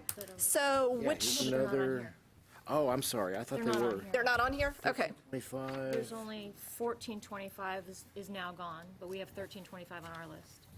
And math 2342 and 2442 are deleted as of August 31st, and they're not on our list Oh, okay. either, I think. Yeah, so we're okay. Okay, no, that's fine. Okay, so, and I would encourage you to speak up quickly or yell back up if we need to go back. Business 13, not business, sorry, math 1314, college algebra. Is there anyone who believes that that should be included as the field of study math class? Well, I think it depends on whether calculus is included or not, right? Because if calculus is included, I think the algebra is a prerequisite for that, and so that we wouldn't have to list that as a. Right. Typically, like for the math field of study, you see that algebra isn't included because it's assumed to be sort of included in later classes. For the field of study, you really need to put the starting level course that you think is important. There's really not a necessity to go back and put every possible prerequisite because often college algebra isn't even counted towards degree programs. If a student needs it, they take it. If they don't need it, they probably had it in high school and, will place out of it. So it probably doesn't really belong in a field of study. Yes, Randy? Is anybody familiar with the difference between Math 1314 and 1324, other than what's listed in the ACGM? Because they sound fairly similar. Honestly, I mean, and you know this too from being at the community college level, really all you can count on is what is in the ACGM as far as those SLOs. Those student learning objectives, that's really the place where the consistency occurs across class. So if somebody has a different experience, that might just be their personal experience with that as opposed to. I was just wondering if, does the field of study, does it have to be just classes listed unilaterally, or could there be options for like, Calculus 1 or this business calculus class or something? Is it possible to? We kind of discourage it because it makes things complicated for receiving institutions and it causes some confusion for students. But if you think it's important, yes, you can have choices. You can see what math did. They wanted a programming course, and they didn't really care which programming course it was so long it was the Programming Fundamentals 1 or something above that. And for like English literature, for example, their field of study said you can choose between a survey course in American literature, or world literature, or British literature. So in a situation like that, you can offer some choice, yes. But if we had a choice of, say, Cal 1 or Calculus for Business and Social Sciences, okay, then receiving schools would have to accept either or, correct? That's right. Yeah, okay. But you need to be sure as a committee that you consider the learning objectives of those courses to be truly equivalent, that you really don't care which course it is. Well, couldn't we pick the one that we would be the lowest comfortable with? Because some students might take Calculus 1 and not take the field of study 1, and then if we haven't included calculus in the field of study, maybe it doesn't transfer. So if we did something like this, where we said at least calculus for business and social sciences, or 1, 2, or whatever else you might take that we believe to be a higher level, just like they did. But if you do that and you have calculus for business and social sciences, then you're going to have to take that as Right, meeting that's what I'm that saying. If we're requirement. comfortable, whatever we're comfortable as a group with the lowest level, and then whatever's higher than that, we should take that also, because, I mean, see, if this wasn't recorded, we could say more. But classes like calculus at a four-year institution, it's a lot better for my students, for me to say, you know what, go take that at your local community college over the summer so that your math skills are better, so that you're ready to come in, right? And so that way it would for sure count for them. So I'm just saying, maybe we could add so that if they're actually more advanced, they can substitute. count it as credits. Yeah, can we substitute? We already said or, but a substitution would be different. If there are not substitutions and we really don't like ors, I would move on to Calculus 1 rather than, what is it, 2315 or 1315? And I don't think the business math for social sciences is sufficient because it doesn't have calculus. For us, since we are in College of Business, to put or calculus or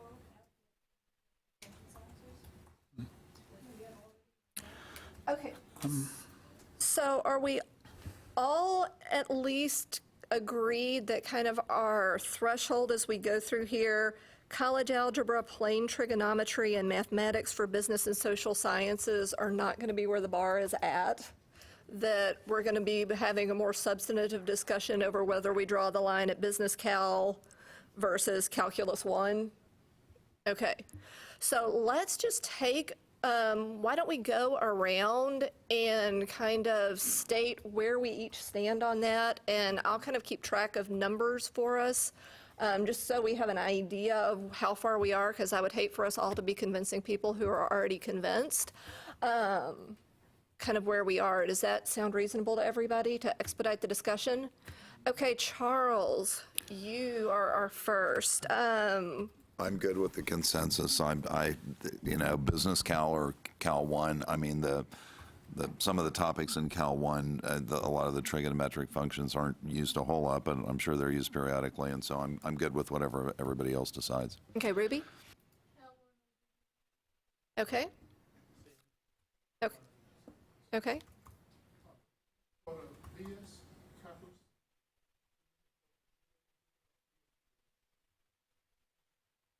Right now, we have to consider them together unless we decide to split them and go have diverging paths.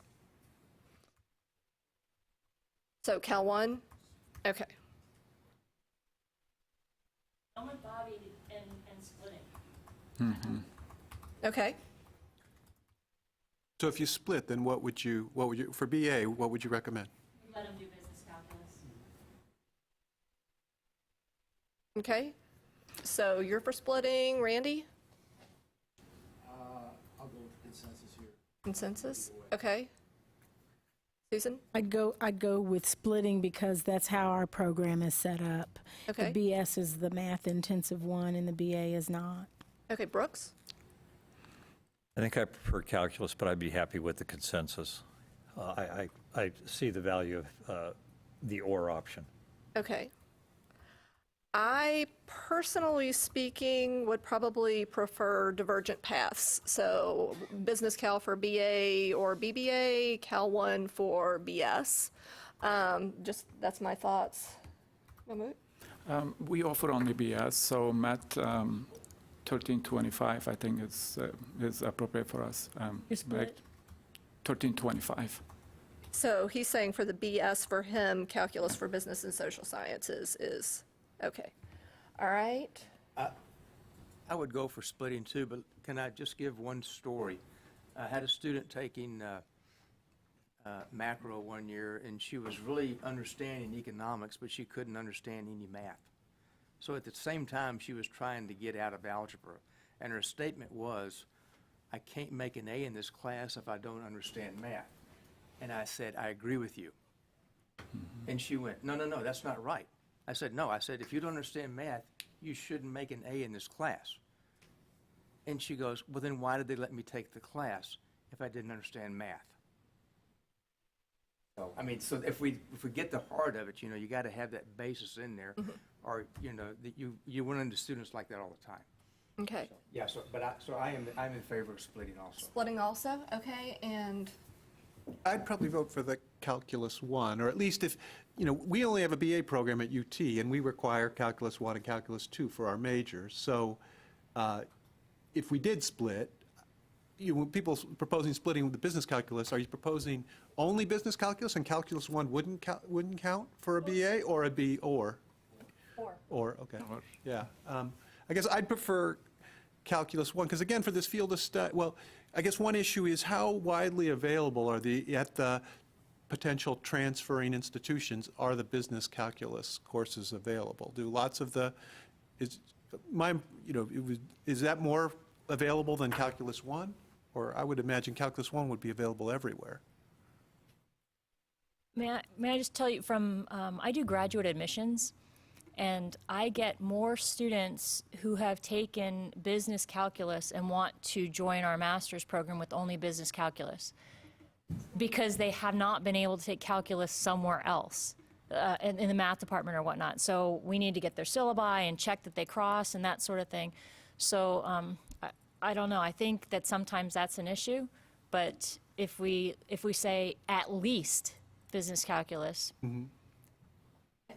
Can I change my vote now that I've gotten it's always good to have more information than less. I'm good with the split. I think that's probably a good idea. okay, so I'm kind of leaning the other way and would like to ask for those other programs, would calculus, business calculus be an acceptable replacement for Calc 1, and then you would still need Calc 2? Can you take Calc 2 successfully with a less difficult class, business math first?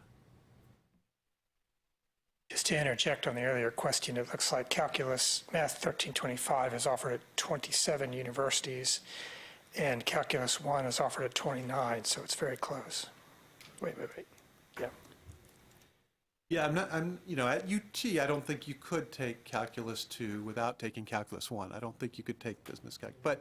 But in some ways, that's a moot point for this, right? Because what this is saying is, if a student, say we set the requirement for a BA as being business calculus or Calc 1, and if somebody completed all the field of study, including that, and they transferred to UT, unlike our native majors, we'd have to let them, as I understand it, we'd have to let them move on and take upper division classes with only business calculus and not with Calculus 2 like everybody else had to take, which would be an issue. But I think that in some points that issue is going to come up as long as there's heterogeneity across places in their lower division requirements.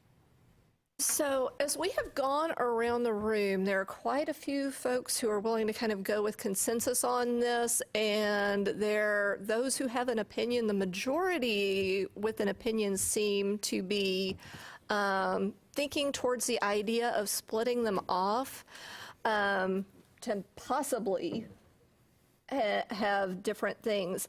It is 3:10 now. Is that maybe something we want to take a 5-minute break or something like that and kind of noodle around a little bit before we reconvene, or do we want to keep going and have this discussion now? I don't know if anybody kind of needs time to think about it. Are we good? I think we can keep going. I mean, Okay. I think we're pretty I just wanna close. make sure. I think we're pretty close on this. Okay. You know, it seems like it would be broadly acceptable to have the requirement for the BA to be business calculus or Calc 1, and the requirement for a BS to be Calc 1. Is that? That's how it seems to me reading the room as well. Is there anyone who is opposed to that being what we do? Okay, so can we agree then that I actually discussed this with with several people before coming to the meeting. And so I think the business application, when teaching the math, apparently makes the teaching more effective, and students get more interested in learning math. And so I was told that, right? So our preference will be a course with business applications, where you teach math, but there are applications, so it can be business applications or some other applications. And the main reason, again, that makes the teaching more effective, right? So they allow the students to connect the dots and become interested in the material. So. Yeah, just for my own sake, since I'd prefer the Calc 1 for the BA. So just for the BA, could we just have a quick vote on Calc 1 as the requirement versus Business Calc or Calc 1? It seems like those are the two, for the BA, that's like the two alternatives. Okay. So is there anyone else who would just prefer Calc 1 like me rather than for the BA, just Calc 1 instead of, okay, then that's fine. Then I'm happy with the or. 1325. Okay.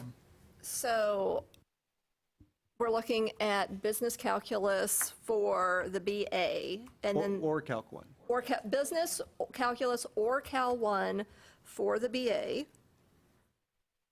Do you foresee any problems with that, Alan, if that's how we go? And for the BS, seems like Calculus 1 is the consensus.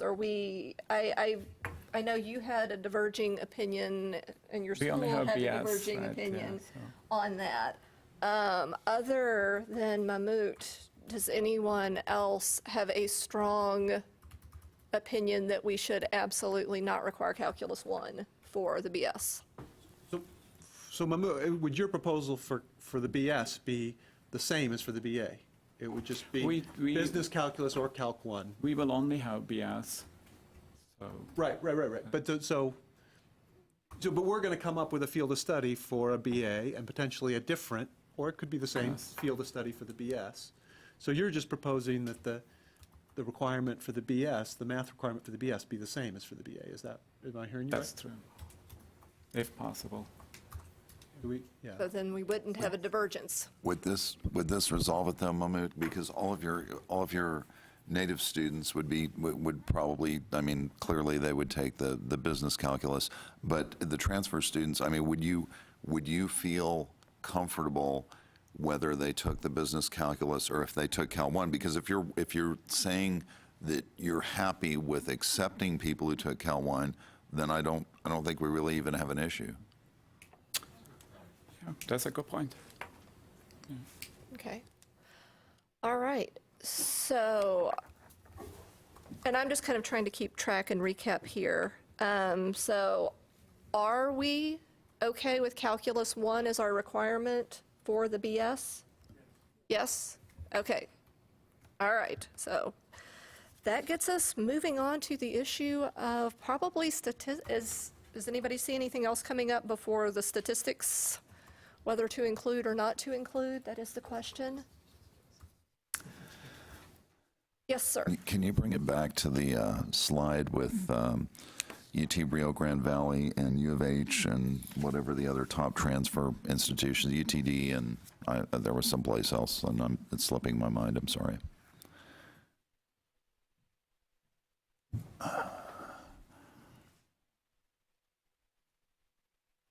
Because I'm going to really, I'm completely willing to stick my neck out, and if my head gets chopped off, that's fine. But I noticed for U of H, it's got Intro to Economic Data Analysis. If we move down, then we've got Research Design and Social and Policy Sciences for UTD and UT Rio Grande Valley. And then we've got some additional classes, but I feel strongly that there should be a class. I mean, this is the nuclear option that Alan had mentioned earlier, that there should be a class with an economics prefix that is a data analysis class similar to research design and social and policy sciences, or the data analysis that U of H teaches. I mean, it's not going to cover everything, but at least we'll have a class in the field of study in the ACGM that can be taught.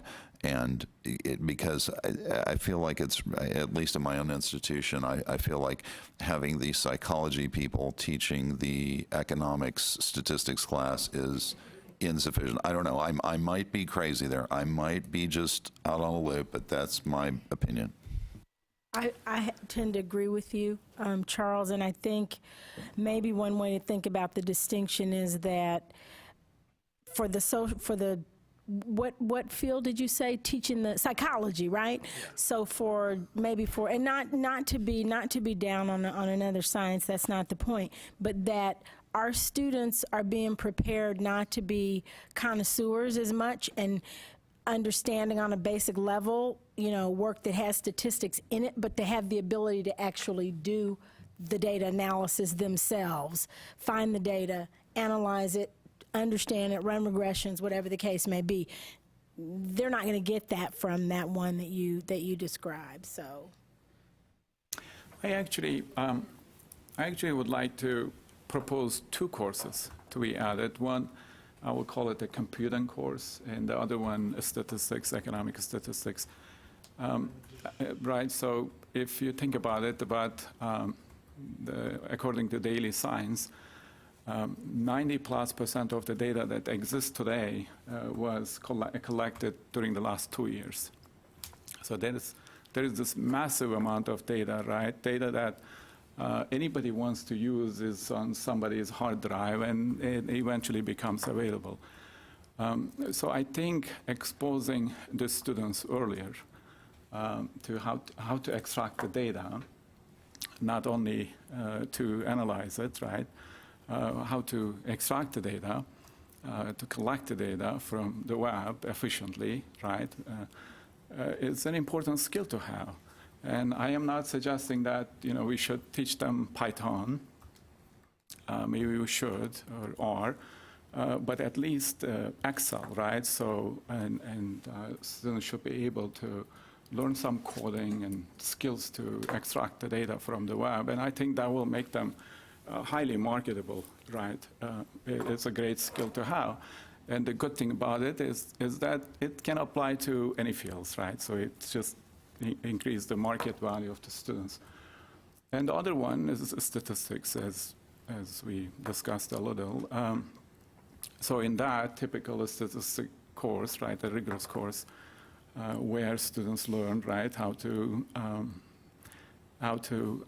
organize, right, and analyze the data and come up with some good implications, right, policy implications. And I think those two courses are important because information technology changed the field of economics. I mean, we changed our master's program, for instance, and we gathered lots of information, and lots of economists think that information technology has changed the economics field, right? So because there's so much data, so right these days we're not only doing theoretical work, right? We do theoretical work plus empirical work, right? And I think the same should be the case, right? For our undergraduate students, they should be exposed to how to collect data and to get something useful out of that data, right? To discover some patterns, to do some forecasting and so on. I think that's important. Janice? I agree with you completely, but many of us, I think, and many of our institutions are developing classes like that. I mean, we're offering an Excel class, we're starting big data classes, and all those kinds of things, which I think we all agree are very, very useful. But we have to remember what we're trying to do for right now for these students. So we might think you need an Excel class, or you need this kind of a data research methods kind of course. I think that's what your institution is going to need to tackle first. And it seems like right now, we don't even have statistics on the books, right? We need to, I think as a group, we need to start at a much lower level, ideally getting exactly where you're going. Yes. But I don't think we're there yet. I wish we were, but I don't think we are. And Brooks? I really like the point. I like the idea of a data collection and how to do it. I think it should be done by economics. If there's anybody in the social sciences that knows how to do it, it's us. I do wonder about the capability of some of the smaller schools to have somebody that's able to teach that class. And that's my concern, having spent the last year and a half at one of the smaller community colleges where I was the only full-time economics instructor for the college, that I don't necessarily know is something that the smaller community colleges are going to be able to realistically staff with the resources that they have available. So I think that is also something that we need to be very careful considering in the process. That's, Yeah, good. Yeah, I understand the manpower constraint, but also we have to know that if there is a market, the institution where you are, they will find a way of hiring people with the right skill to come and, fulfill that demand. By the same token, given the fact that it's 2018 and lots of people teach adjunct online, there'll be plenty of qualified people in the pool of planet Earth that could fulfill, they could apply at XYZ Community College and be teaching at UT also, or A&M or North Texas or UTD or wherever, and teach the class for them. There are plenty of qualified people around, and if we put it in there, we're not required. I mean, is one of our goals to make sure that each institution in the state is able to teach each class in the field of study? Is that true, or can it be that some institution won't offer a class? I mean, I think already right now there might be some classes that are not there. Stephen, you had a comment?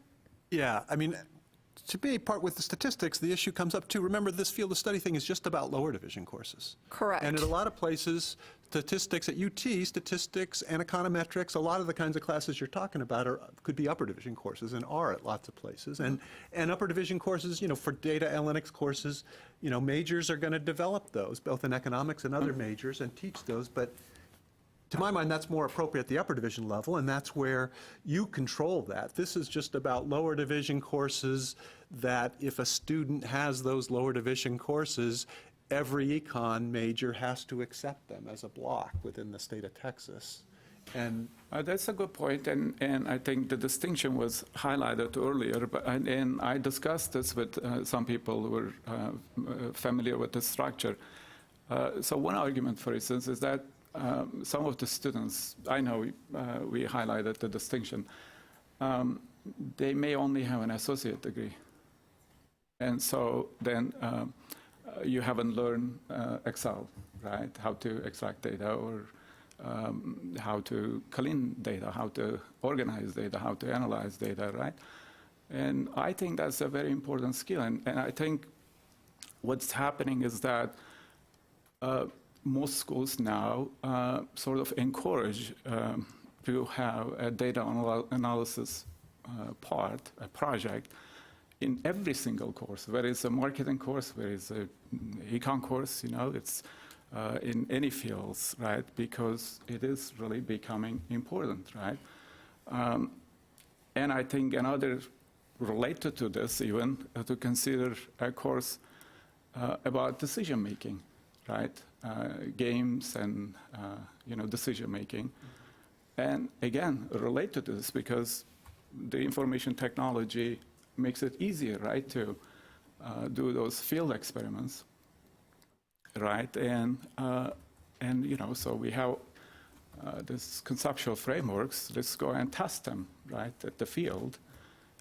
And so I think those are good skills, right? So I think data analytics is useful. I think at the lower level it will be very useful to expose them to those skills and then build on it later, right? So in advanced courses.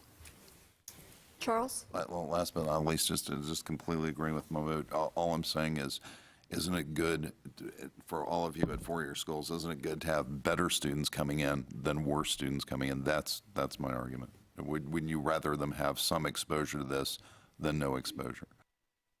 Yes, but I think we have to be realistic about what's going to actually be practical for different institutions, right? I mean, it sounds great to have a lower level. I love data analysis and teaching it, and it sounds great to have a lower level and an upper level, but what's required, what do we want to be the course that if they've taken it, it's part of that block that the institution they're transferring to is required to accept? Right, but what we definitely don't want is the current situation with the psychology people teaching, right? I mean, do we agree on that? I pray to God we do. So can we Oh, sorry. I mean, Can we look at elementary statistical methods? That's not good enough? I think we could afford at least doing something like this. When we teach the demand and supply curves, right, do we ask students to draw them by hand, right? So how about doing that using Excel, right? But just looking at the course list, Right. can we find a statistics course that people think should go in the field of study? If we can't, then we're at a different point. That's all I'm trying to sort out is where are we right now? so one of the issues is if you look at the list of schools back there, the Houston, Texas A&M, and UT don't have a lower division statistics course listed. And it's not because they don't require them, it's because they require statistics and econometrics at the upper division level.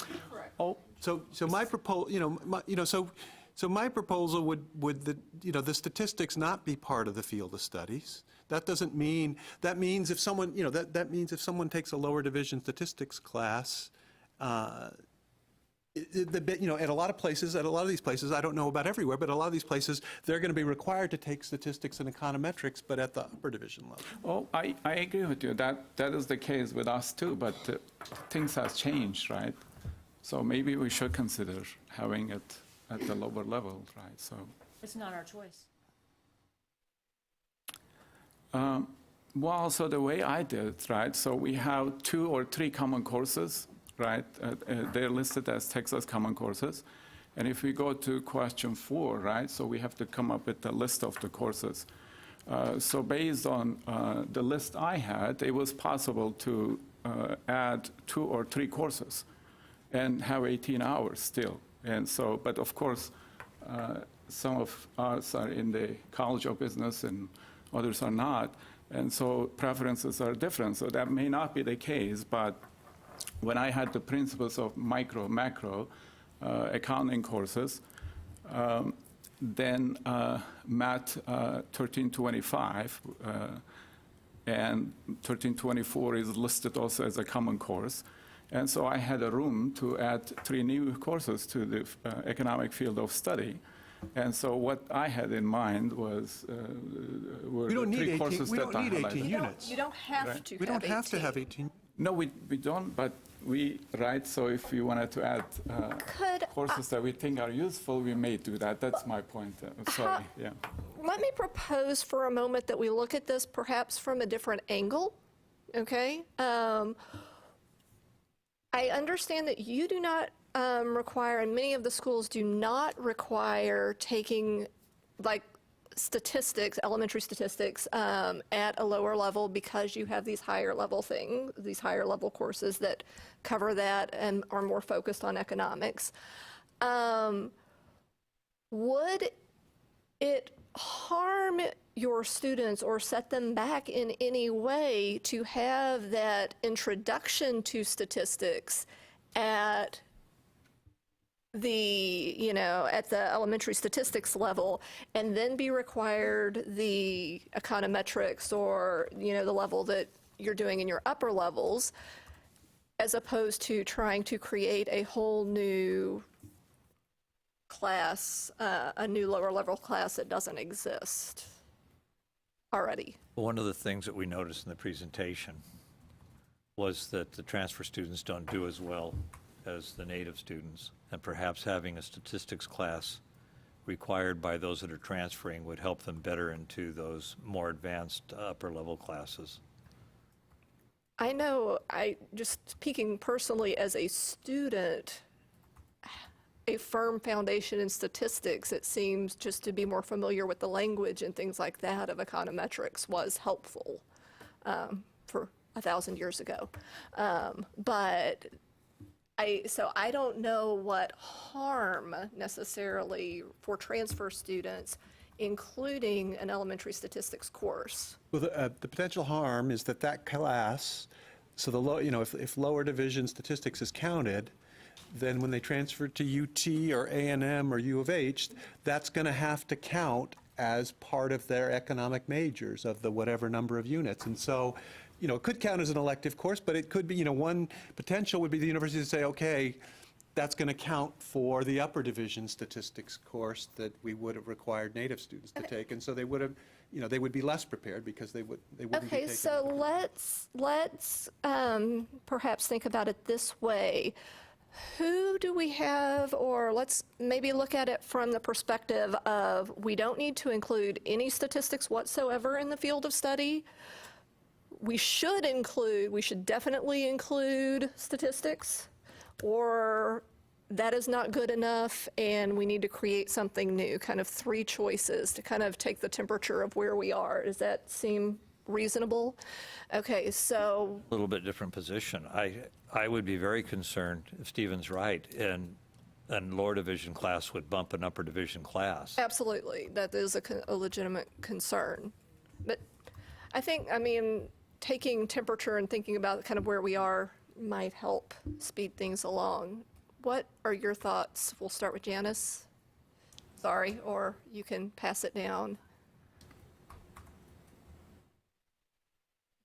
I'm hung up on the bumping another class because it's not a match for match. Correct. So I don't understand that it would need to bump a class. If that's true, then I think it's a bad idea. But I don't know that it's necessarily going to happen, and that's why I don't know what else to say. Well, the units have to count. So it's got to count, if the major requires, say, 32 units, Right. This has got to count as 4 units towards the major. So it's going to bump up some required class for the major. It could be an elective. I don't know how the universities would deal with it. But Right. So I'm thinking, though, I teach economics of sports. I think it's more useful to students to take statistics than sports. One point of One point of clarification here. It does. So usually, if you're looking at a major, you're looking at 30x hours for your major. If we put it on the field of study, it doesn't have to count towards those 30 hours. It just has to count towards the 120 hours total for the degree. So that doesn't necessarily mean if we put statistics on the field of study, it just has to have a home somewhere in that 120 hours. Its home does not have to come from the 30 hours of the economics major. Okay, and that's, I checked that with, that is correct. Alan, is it? Okay, then I think, then I don't think there's as much of a cost, yeah. Yeah, my vote is, I think it's. Okay. But the question you need to ask yourself about your own programs, especially at the universities, is how much extra room is there at the lower division for your students to take? How many lower division electives do you have in your degree plan? There's a lot of room. And the economics major doesn't require a lot. But just to be clear again, so if we required a lower division statistics course as part of the field of study, and a student used that and transferred to UT, as part of our major, we could still require that they take an upper division statistics course. Is that right? Okay. Okay, so now that we kind of have that as our going, so let's just go through and kind of think yes or no thoughts on including statistics as far as, is that, and by when I'm saying statistics, I'm specifically referring to Math 1342, elementary statistical methods. So Janice, Randy, Susan, Brooks. Good idea. Okay, I'm in the good idea. Mahmood? I think it's a good idea. Okay, Scott? I'm good. I'm indifferent. Okay, I don't know that that's going to be the course offered at every institution. And like I said, at my current institution, we've got the statistics taught by the psychology department. The math department has a very general approach that doesn't apply to economics. And so all I'm suggesting is if there's a course that has the ECON prefix that's designed so that when we send our students to four-year institutions, you get someone who has statistics that are designed for economics and not some generalized stuff that may or may not have to do with what you need. But if apparently everybody doesn't agree with me, so I'll just Janice, you look like you had a consensus. specific response to that. Oh, I thought you looked like you had a thought. I was wondering if there's a way to solve that by a name. I was looking for the Mexican.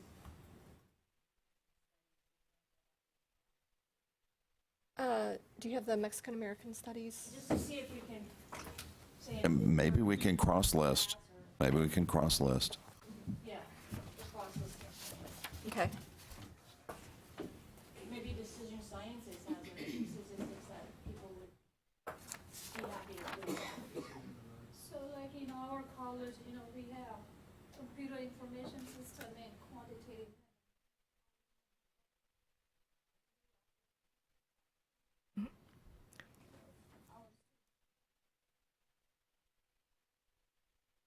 I mean, if I'm understanding Charles' point, I think it's relevant for UTD that in theory it's a great idea to have students taking a statistics course in preparing them as economists, but unless it's relevant to the way we do statistics and economics, it's not really it's not going to be very valuable because there's a certain way, right? That's exactly what I'm saying. Yeah, that's my I'm exact thinking point. about And in fact, it can be, some of the people in this room might design the book for it or whatever, and then we can all be can all be on the same page. I know my students. I've got one guy that took my classes at actually took it at Lone Star, and he's going to the doctoral program at University of Arizona. And I specifically asked him about the data collection class because he said that was one of the best classes he had ever had. So, and he took that at U of H. So. And I think a similar class, if we can kind of follow the U of H, UTD, model, and a number of other institutions. I'm just picking those off the top of my head. I feel guilty that I neglected to mention at this point that there is going to be a new statistics course in the ACGM that you could also consider. That was a course created by the Business Field of Study Committee. It's a course in business statistics. And the learning objectives for that course haven't been nailed down yet, but it will be a course a bit like what Mr. Wilson was describing, a statistic course tailored for that discipline. So if you think business statistics would be more relevant, then that course is also available and on the table for you to use. I'm sorry I neglected to mention that before. So I agree with Charles' point. Is just my concern would be that the course you describe might be offered at a limited number.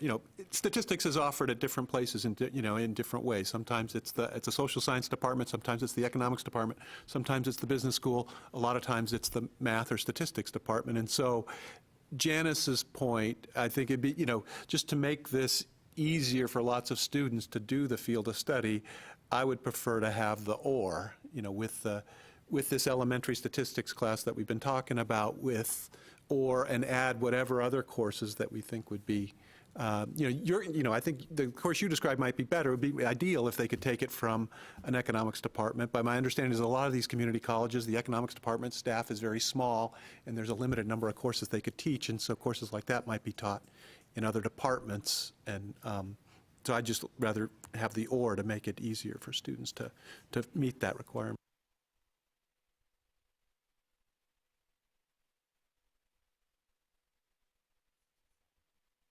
Yes, so we're looking at the business administration and management field of study, and we see statistics and computing courses there.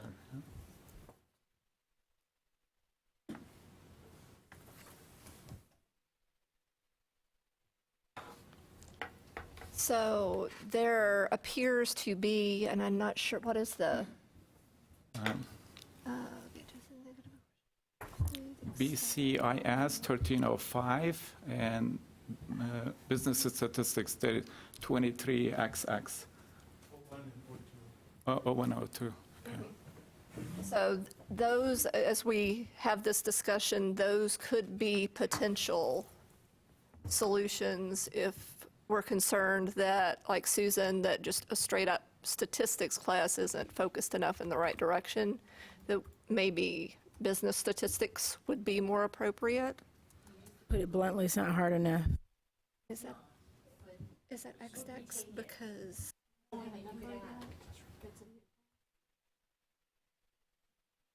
If it transferred exactly as business statistics, we would treat it like business statistics.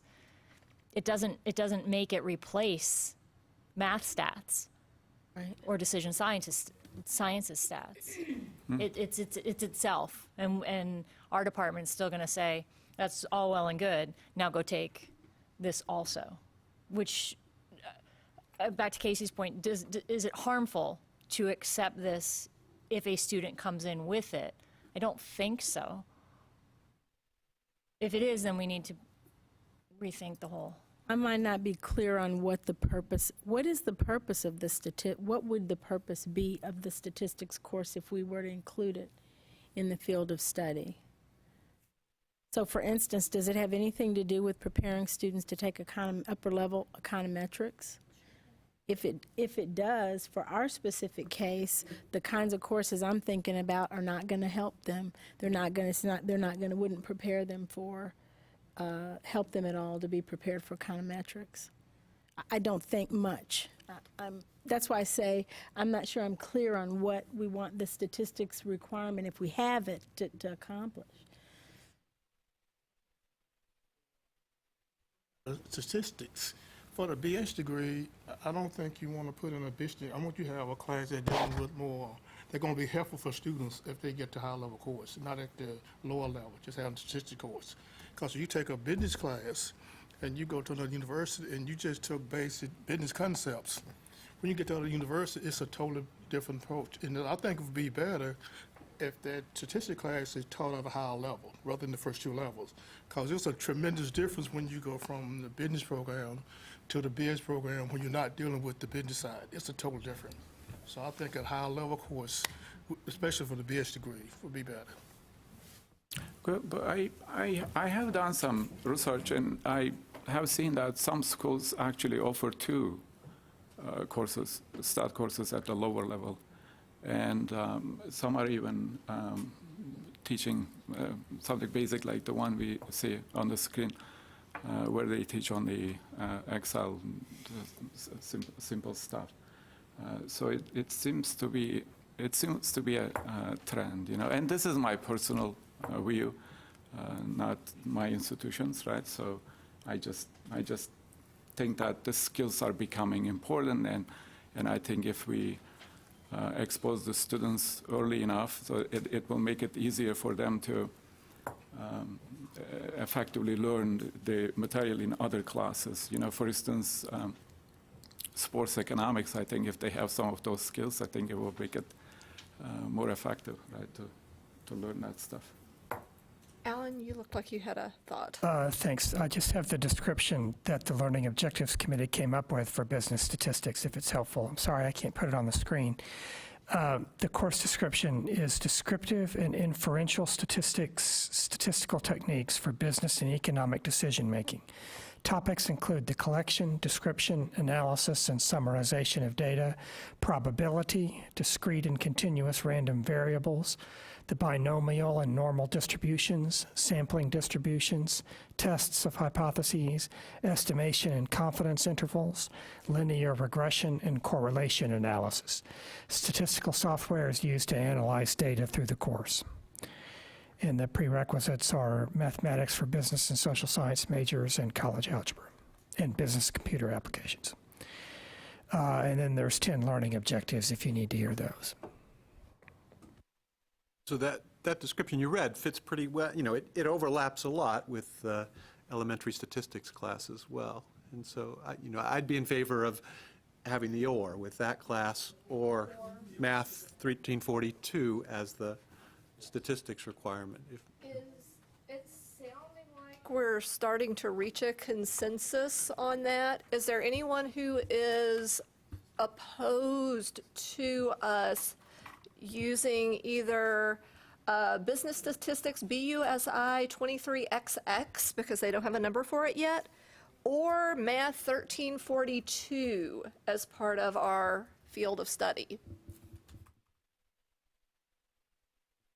Okay, so it sounds like that is kind of where. Just to kind of recap kind of what we have agreed to ish so far. I mean, it's still, we've not voted, so we are not absolutely committed. But right now I have us down for Econ 2301, Principles of Macro, Econ 2302, Principles of Micro, the calculus or business calculus, depending on the BA or BS split. So that's basically 3 for sure classes.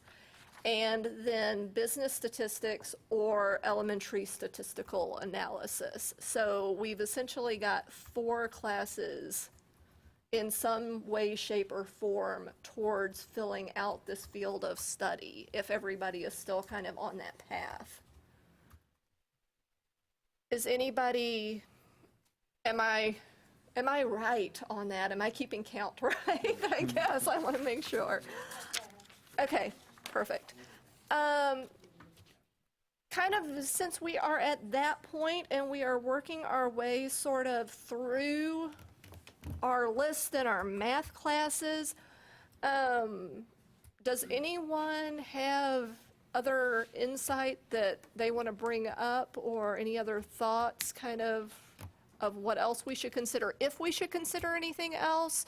Or an option is always to have 4 if there's nothing else that we can for sure think of. I know we had tabled a discussion about accounting that we were going to swing back around to.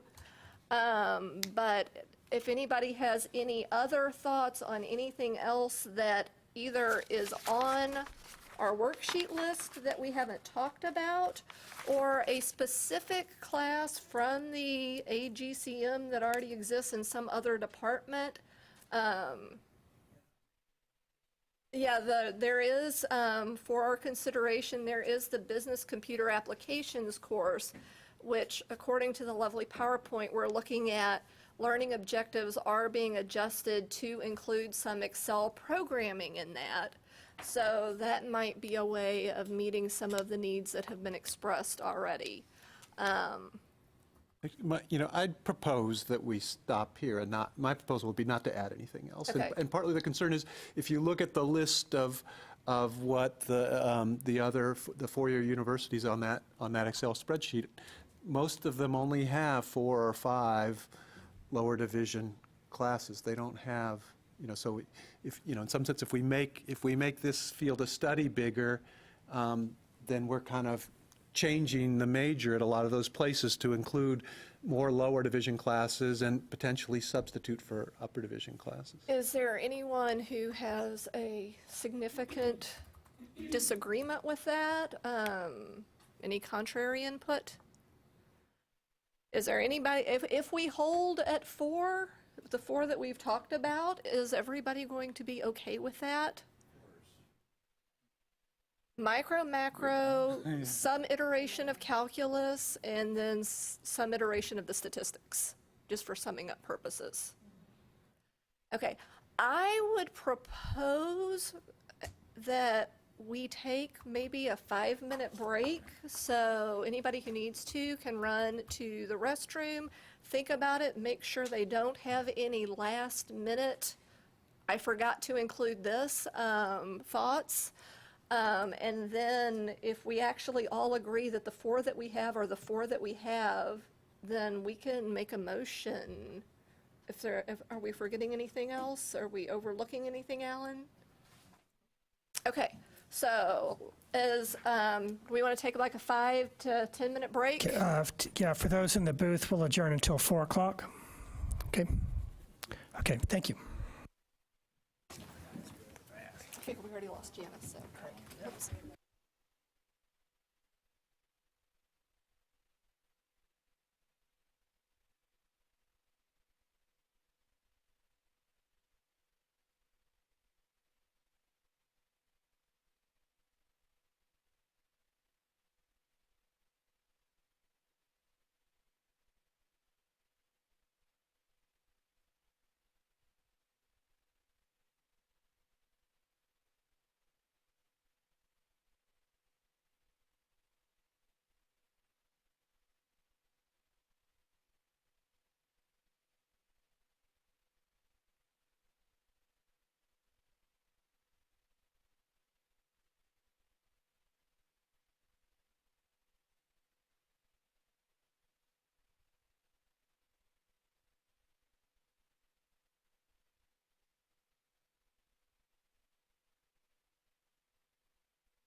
Okay, if we can reconvene, it's looking like if we keep moving that this will be only the second of the field of study committees ever in history to finish in one day, which would be impressive. It'll be tied with sociology. Yes, economics, we're all about efficiency. Yes, I'm very impressed.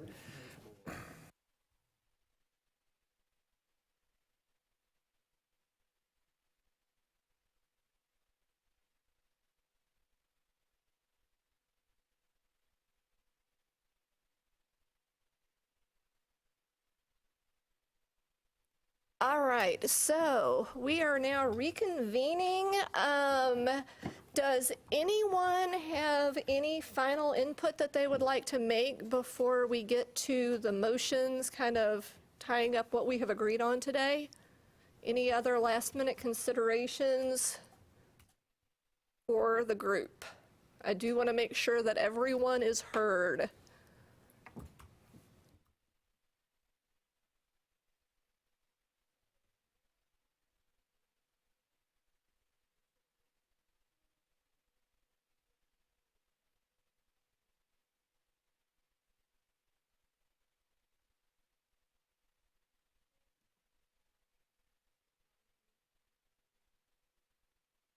Okay. I move that we split the BA and BS tracks.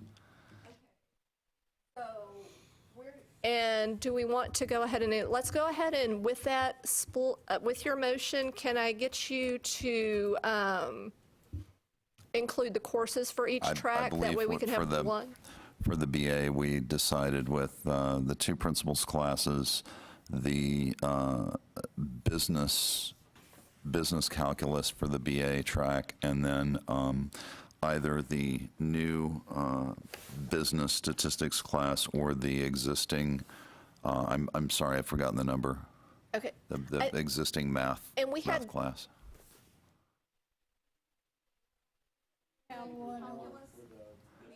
Right. Cal 1 or business cal.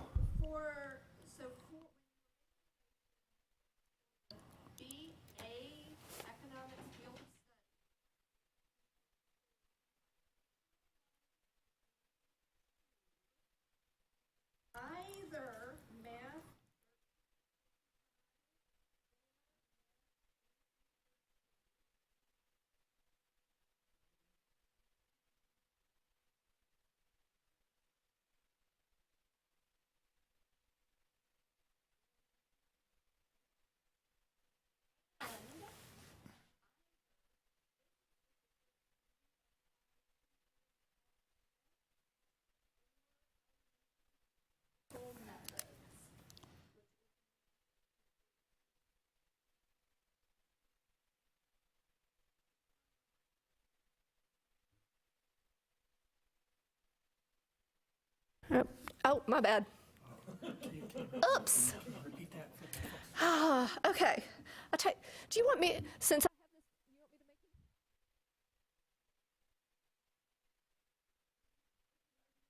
Concur, that was my motion, yes. Sorry? I concur, that was exactly my motion. Okay. Oh, okay, I think my light is just turning itself off. That's what the problem is. Okay. All right, So the motion, to repeat it, is to have two separate fields of study, one, we'll take them one at a time. yes. So We should probably vote on that first, okay. separate the BA Okay, so and the BS. let's do that then. So we've got a motion on the floor from Charles Newton to have two separate fields of study, BA in economics and BS in economics. Do we have a second for that? Okay. Randy, what's your last name? You got it? Okay. Randy from I can't read your name is the second, and all in favor? Okay. Unanimous. Okay, so that is 12 for 12 agreeing to that. So we're good with that. Now, yes. If a school does not offer the BS in economics, does that just mean that that field of study doesn't apply to them? Is that how it works? Yes, although that does bring up an interesting point. What if a student completes the field of study for the BS degree and then transfers to an institution that only offers the BA degree? Well, the way we set it up, It's not the going to create a BA, if they problem. satisfy the BS, they'll have satisfied the BA. Yes. Because the that's only true. difference is Calc 2 versus Calc 2. And I guess it would be the other way around. If someone pursued at a community college the BS program and then transferred to your institution and you only offered the BA, They would have satisfied the field of study for the satisfied the BA. requirement. okay, I still have it backwards then the other way around. If they do the BA and they transfer to you and you only have a BS, Yes. then they may have, What would happen? they'd need to take calculus. The only course that would be different is they would have taken calculus for business and social sciences, and you only offer calculus 1. Would you be inclined to allow that course to substitute in as calculus 1 or maybe as an elective? I hate for the student to have to repeat the same course content.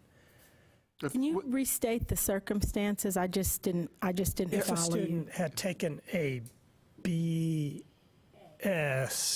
BA. sorry. BA is lower. I'm going to do it a third time. If a student takes a BA at a community college and transfers to an institution that only offers the BS, they will have taken calculus for business and social sciences. Would you allow that to count as course credit for calculus 1, or would they have to retake calculus 1? They would have to take. Because in a way, what they're doing is they're coming in with an incomplete field of study for your program. So the rules that would kick in would be they have an incomplete field of study, so I can make them fill in the gaps of what they don't already have. I think that's the way we would probably opt to do it at UTD. I think that's exactly what we would probably do. I think it'll cause a minimum of confusion because the calculus 1 is one of the options for the BA, and there would still be room within their lower division classes to complete the calculus 1 with little loss of time, and more math is always better. Well, in a situation like this, it puts, when we have a choice or a split like this, it puts an extra burden, especially on the community colleges, to make sure that your economics advising is helping your students. You need to ask your students, where is it do you plan to transfer? And you need to check that institution to see if they have the BA, the BS, or both, and explain to your students who may not know the difference, really, especially as first semester freshmen, the difference between a BA and a BS, the pros and the cons. You need to ask them if they plan to go into teaching. If so, then they need to maybe think about the BA. Do they plan to go to graduate school? If so, they might need the BS. To make sure that your students get good advising. And if your students already have a sense that where they want to transfer is UT Rio Grande Valley or UT El Paso, then to be sure that they get good advice, that they look and see what those require, what the options are at those institutions before they choose the BA or the BS path. And having worked at multiple community colleges, I feel like that is one thing that we are very good at the community college is knowing where our students are primarily transferring to, and being aware of the pitfalls that their choices make to kind of help them prepare for those transfer universities where we have partnerships and high volumes of students transferring. So I think that is something that we all strive at the community college to do a good job of advising on. And I honestly feel like probably the only way we were going to get to a consensus on the appropriate level of math was to split it the way that we have split it. So I understand what your concern is, Alan, and I think it's a valid concern. I think for the most part that can be addressed, and just in the effort of getting our work done and coming to a consensus that we can all go back and look to the people that we work with every day, I think we've probably come up with the best options. Just to restate Alan's point, but I think it's a good one, is that the only difference between what we've got for the BA and BS is that math requirement, Exactly. right? It's just Calc 1 for the BS and Business Calc or Calc 1 for the BA. And so in some ways, it would make things a lot simpler if they were the same. But if that's not acceptable, I guess one issue is the places that offer a BS, do they also offer a BA as well in economics, or they only offer a BS? UTD, we offer both. They offer both? Okay. We do only offer BS. Of the BA, okay. So, if places offer both, then in some ways the student could just choose to do the BA if that's the field of study that they had. If they had taken the business calculus, they could just choose to do the BA. Yeah. So we don't have a BS, so I don't have a strong opinion about this. Just the places that have a BS, it sounds like you feel strongly that you want Calc 1 rather than the either or math requirement? The most basic difference between the BA and the BS is that the BS is more math intensive. That's basically is the difference for us, so. I mean, I think this BA-BS issue is even bigger than just curriculum. I mean, it's even bigger than just which track are students choosing. I think it's making sure that the students who are on the more math side are getting the preparation and the level of rigor that they need, but also making sure that either not being good at math or maybe not having the strongest math background isn't a gatekeeper to keep everybody that doesn't have the math background or the strength in the math from becoming an economics major, because those are both important. I mean, there are a lot of students they're great thinkers through economics, but they're just not that, they just haven't had a lot of, you know what I'm talking about? They just haven't had a lot of math. So. Okay, so as of now, if I'm right, we've already made the motion, we've already agreed on 2 separate fields of study, so that motion has passed. Okay, so now I need someone to make, and actually, you know what, I can make the motion on the BA, because since I'm looking at the list here. I make a motion that the BA in Economics field of study includes Econ 2301, Principles of Macroeconomics, Econ 2302, Principles of Microeconomics, a math component which will include either Math 1325 Calculus for Business and Social Sciences or Math 2313 Calculus 1. And the 4th course, or the 4th requirement, to be a statistics requirement which can be met by either Math 1342 Elementary Statistical Methods or Business Statistics BUSI 23XX. That is the motion that is very long. Okay, do we have a second for that? Okay, Victor second. All 4?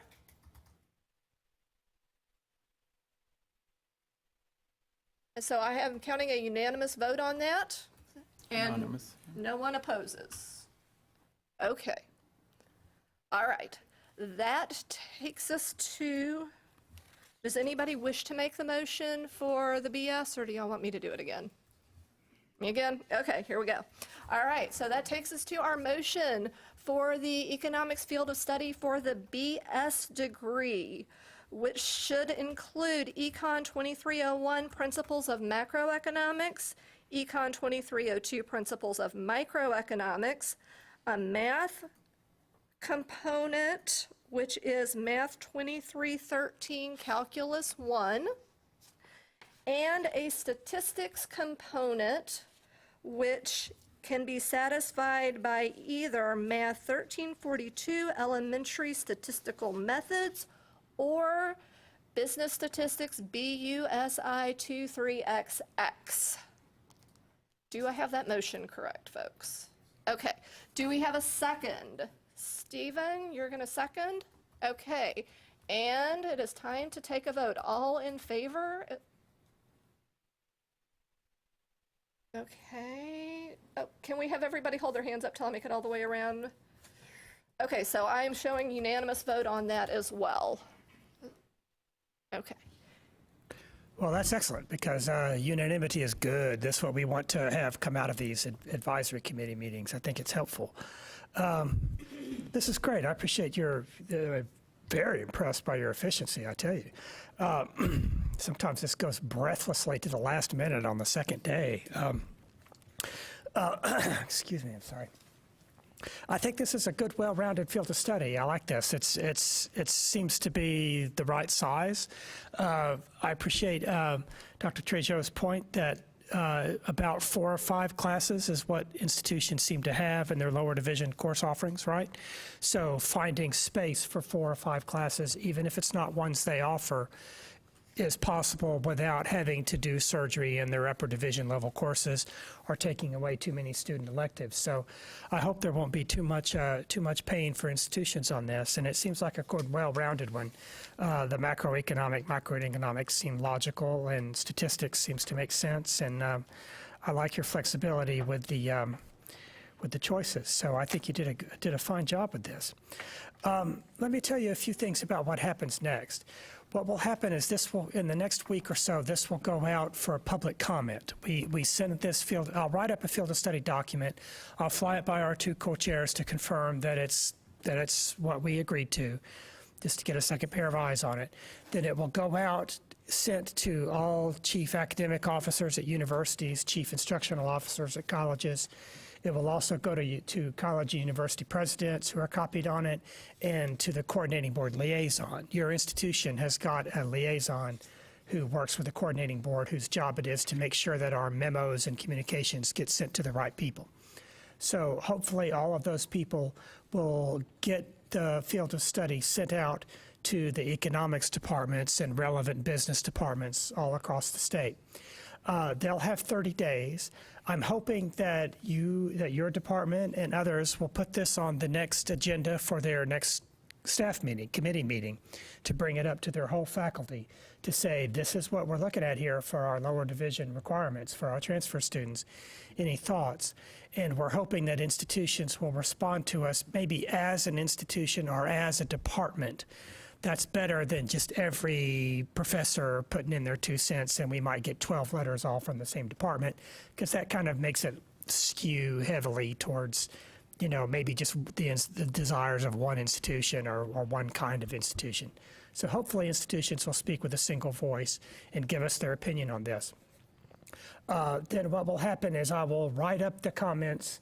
I'll give you a copy of the full text of every comment, and I'll do my best to reduce every actionable selection into a yes or no question, accepted or rejected. I'll fly this by the co-chairs to make sure that I'm wording it accurately and then I'm getting the sense of the comments. If someone says, I love it, no problems, then there's nothing to vote on. But if someone says, I'm not so sure we should include this new business statistics class, we don't know what's in that yet. I'm not sure how that's going to work. With economics, it's not the same thing as business. I think you guys should cut out business statistics, right? Then I'll put that into a yes or no question, remove business statistics. Now, when you respond to the public comments, I can't tell you how to do it. I can't say what to do. But my advice to you is to remember the conversations that we had in here today. Don't let it count for nothing. Remember that collectively we decided that this is what we agree on. What is awkward is if it becomes every man for himself in the public comments, where just because you might personally not have been in favor of adding business statistics doesn't necessarily mean that you should vote, yes, cut business statistics on the public comment, because you're responding to the comments as a committee.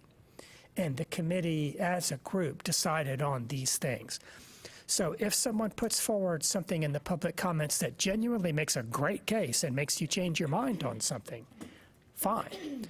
If somebody puts forward something about accreditation requirements or something about requirements, something that just we didn't think of that might make something really impossible or very difficult for institutions, then that might be something, I didn't really think of that. Maybe we need to reconsider this.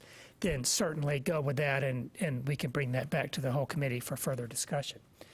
If there are really close votes on this, if there are issues that bring up new issues that we need to talk about, then I'm not sure what to do. I'll have to talk with our co-chairs about what to do about that. We can either all come back to Austin to discuss it, like kinesiology just did. They just had their second meeting because they got a lot of public comments. There were a lot of close votes, and there were new issues to talk about, so they decided that it was worth it to come back and talk about this face-to-face, and they ironed it out. So we'll talk about that if that, in the unlikely event that it comes up, that the public comments bring up something so contentious that we need to talk about it again. Another potential problem is you'll look around the room and you'll see that a lot of us aren't here today. This was a very awkward time to try to come to Austin. It's the first week or two of class, a very awkward time to have to cancel class to come. So I have no judgment on the people who, for whatever reason, just couldn't make it. But they will also get copies of the public comments and be invited to weigh in. I'll send all the people who weren't here an email inviting them to watch our meeting on YouTube once it's posted on YouTube, which will be a couple of days. And hopefully they'll have time to review our discussion here, and I'll try to get the minutes done in time for them to profit from that as well. But they may have a different read on some of these issues because they were not here to talk about our choices.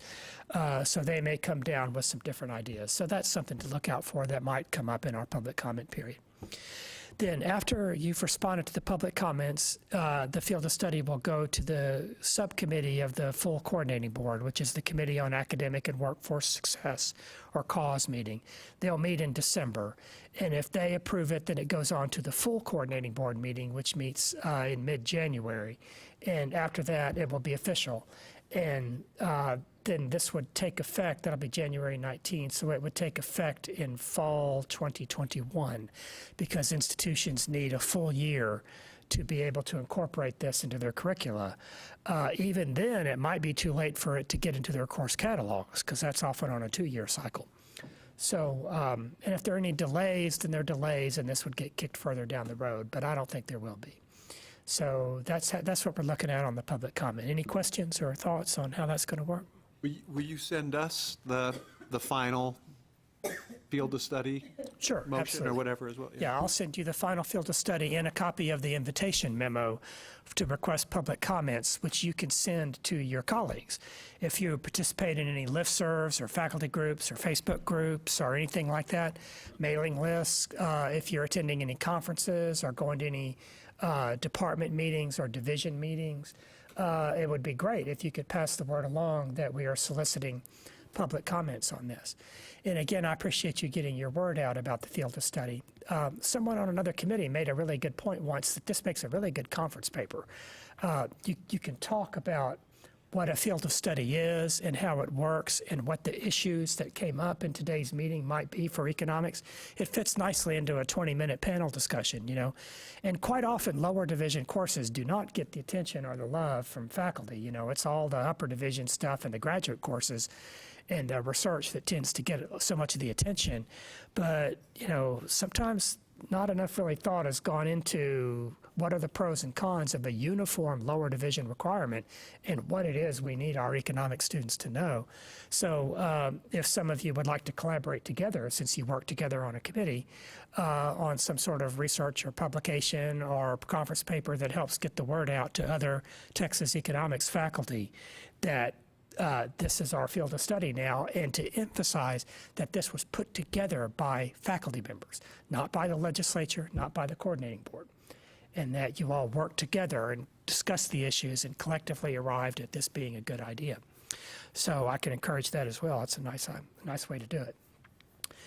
And finally, it would be helpful if one of you were to make a motion to authorize our co-chairs to do some extraneous committee business so that we don't have to come back together as a committee to comply with open meetings law requirements, that things like approving the wording of the memo that goes out, approving the wording of the final field of study, approving the wording of the minutes. I'll send it to you first for your edits, but once you've made your corrections, when I type it up for the final version, if you would authorize our co-chairs to approve that and to deal with any other upcoming committee business relating to the passage of this through the board process, then that would make things a whole lot easier for me anyway. So moved. Seconded. Okay. I'm not allowed to say all in favor. All in favor? Aye. Okay. so Anyone that's- opposed? It's unanimous. That's right. One time I had one of the co-chairs say, I'm opposed. I don't, that's right. They went on record saying, I don't. So, okay. Okay, so I think, unless our co-chairs have anything. I don't have any. Oh, Our terms, thank you. I will, when I get to it, I will write up a new version of our committee roster, which has the term limits, and I will send that to all of you probably when I send you the minutes, and I'll repost that on the web. As I said before, I may, if you trust me, I may have to readjust some if there was a really radically uneven distribution. Also, the people who aren't here didn't get to choose, so I will fill them in as necessary. If I need a few more people with 2-year terms, I'll give it to Jonathan Meir and Scott Powers and Roxandra and the people who aren't here today. So that's probably how that will go. Okay. Okay. How often do we meet? We are aiming to revise each field of study at least every 5 years to make sure that it's still up to date and to check and see how it's going and see if there have been any problems with it. If you get a sense from your colleagues and your students that this is not working, that either not enough institutions are offering courses, students are having frustrating problems with this field of study, there are communication problems about what it's involving, there are transfer issues where students are frustrated that they're having to take the course material of calculus twice if they transfer, there's duplication of lower division and upper division course content. There are lots of things that can go wrong here. If you feel like that's the case, please be in contact with me, and I'm going to I keep notes on all this stuff. And we have the option as a committee to decide to meet before 5 years. So you can decide that this committee needs to come back every 3 years, and those of you who had 3-year terms will come back, and we'll send out a new call for replacement members. So that's an option. But hearing no other complaints, we aim to do it every 5 years, give or take a couple of months, but probably around that time. Victor, did you have? Just as I said in hallway, if you could please send us your PowerPoint. Yes, thank you. That's a good idea. I'll do that. I'll send you a copy of the 60 by 30 intro PowerPoint. I noticed a few typos in it. I was embarrassed when I gave it today. I'm sure you noticed it too. Politely did not say anything. You didn't raise your hand and say, why isn't that first letter capitalized? So let me clean it up a little bit and I'll send it to you. Thank you. And I'll also send you a link with more information about 60 by 30 text, which I want you to take a look at and be familiar with. Yeah, just one other concern for me, if you can just make sure that the minutes reflect my new employment, that would be greatly appreciated. Thanks. I'll put that on the roster too. Thank you. I did think of one other final thing here. You noticed that I sent you a list of the other programs that are in the 45 CIP code that shares with economics. Just to be clear on this for the record, are there any objections to this field of study also being applicable to degree programs in the following fields? I'm assuming economics general, but we have applied economics. We have econometrics and quantitative economics. We have developmental economics and international development. We have international economics, and we have economics other. Do you feel like any of those, and I can put this on the screen if you need to see that, do you feel like any of those should not be covered by this field of study? I just completely agree that they all should be included, especially international economics, because Texas Tech has a lot of international economics students, and it's taught under the economics discipline.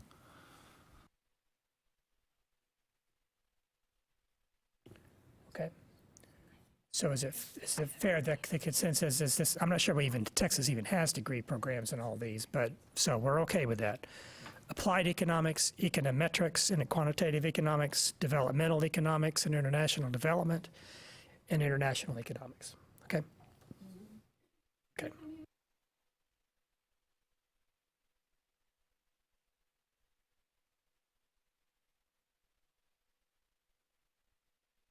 Great. If you don't know already, that's a huge advantage for your international students. If the program can have a STEM code, it gets them a different category of visa.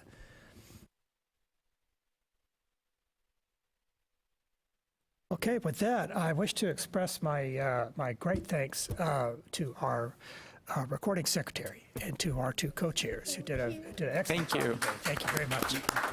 And thanks again to all of you for coming out and making this long trip. Those of you who've already paid for a hotel room, you have a little day tonight and a day in Austin tomorrow. Or for those of you who can head on home, then you are free. to save some time and money. So thank you. I'm pleased that you got it done a day early. That's great. So safe travels back. Don't forget eventually to send me your expense report. You can do that after the public comments. Thanks again. And for those in the booth, we'll sign off now. Thanks.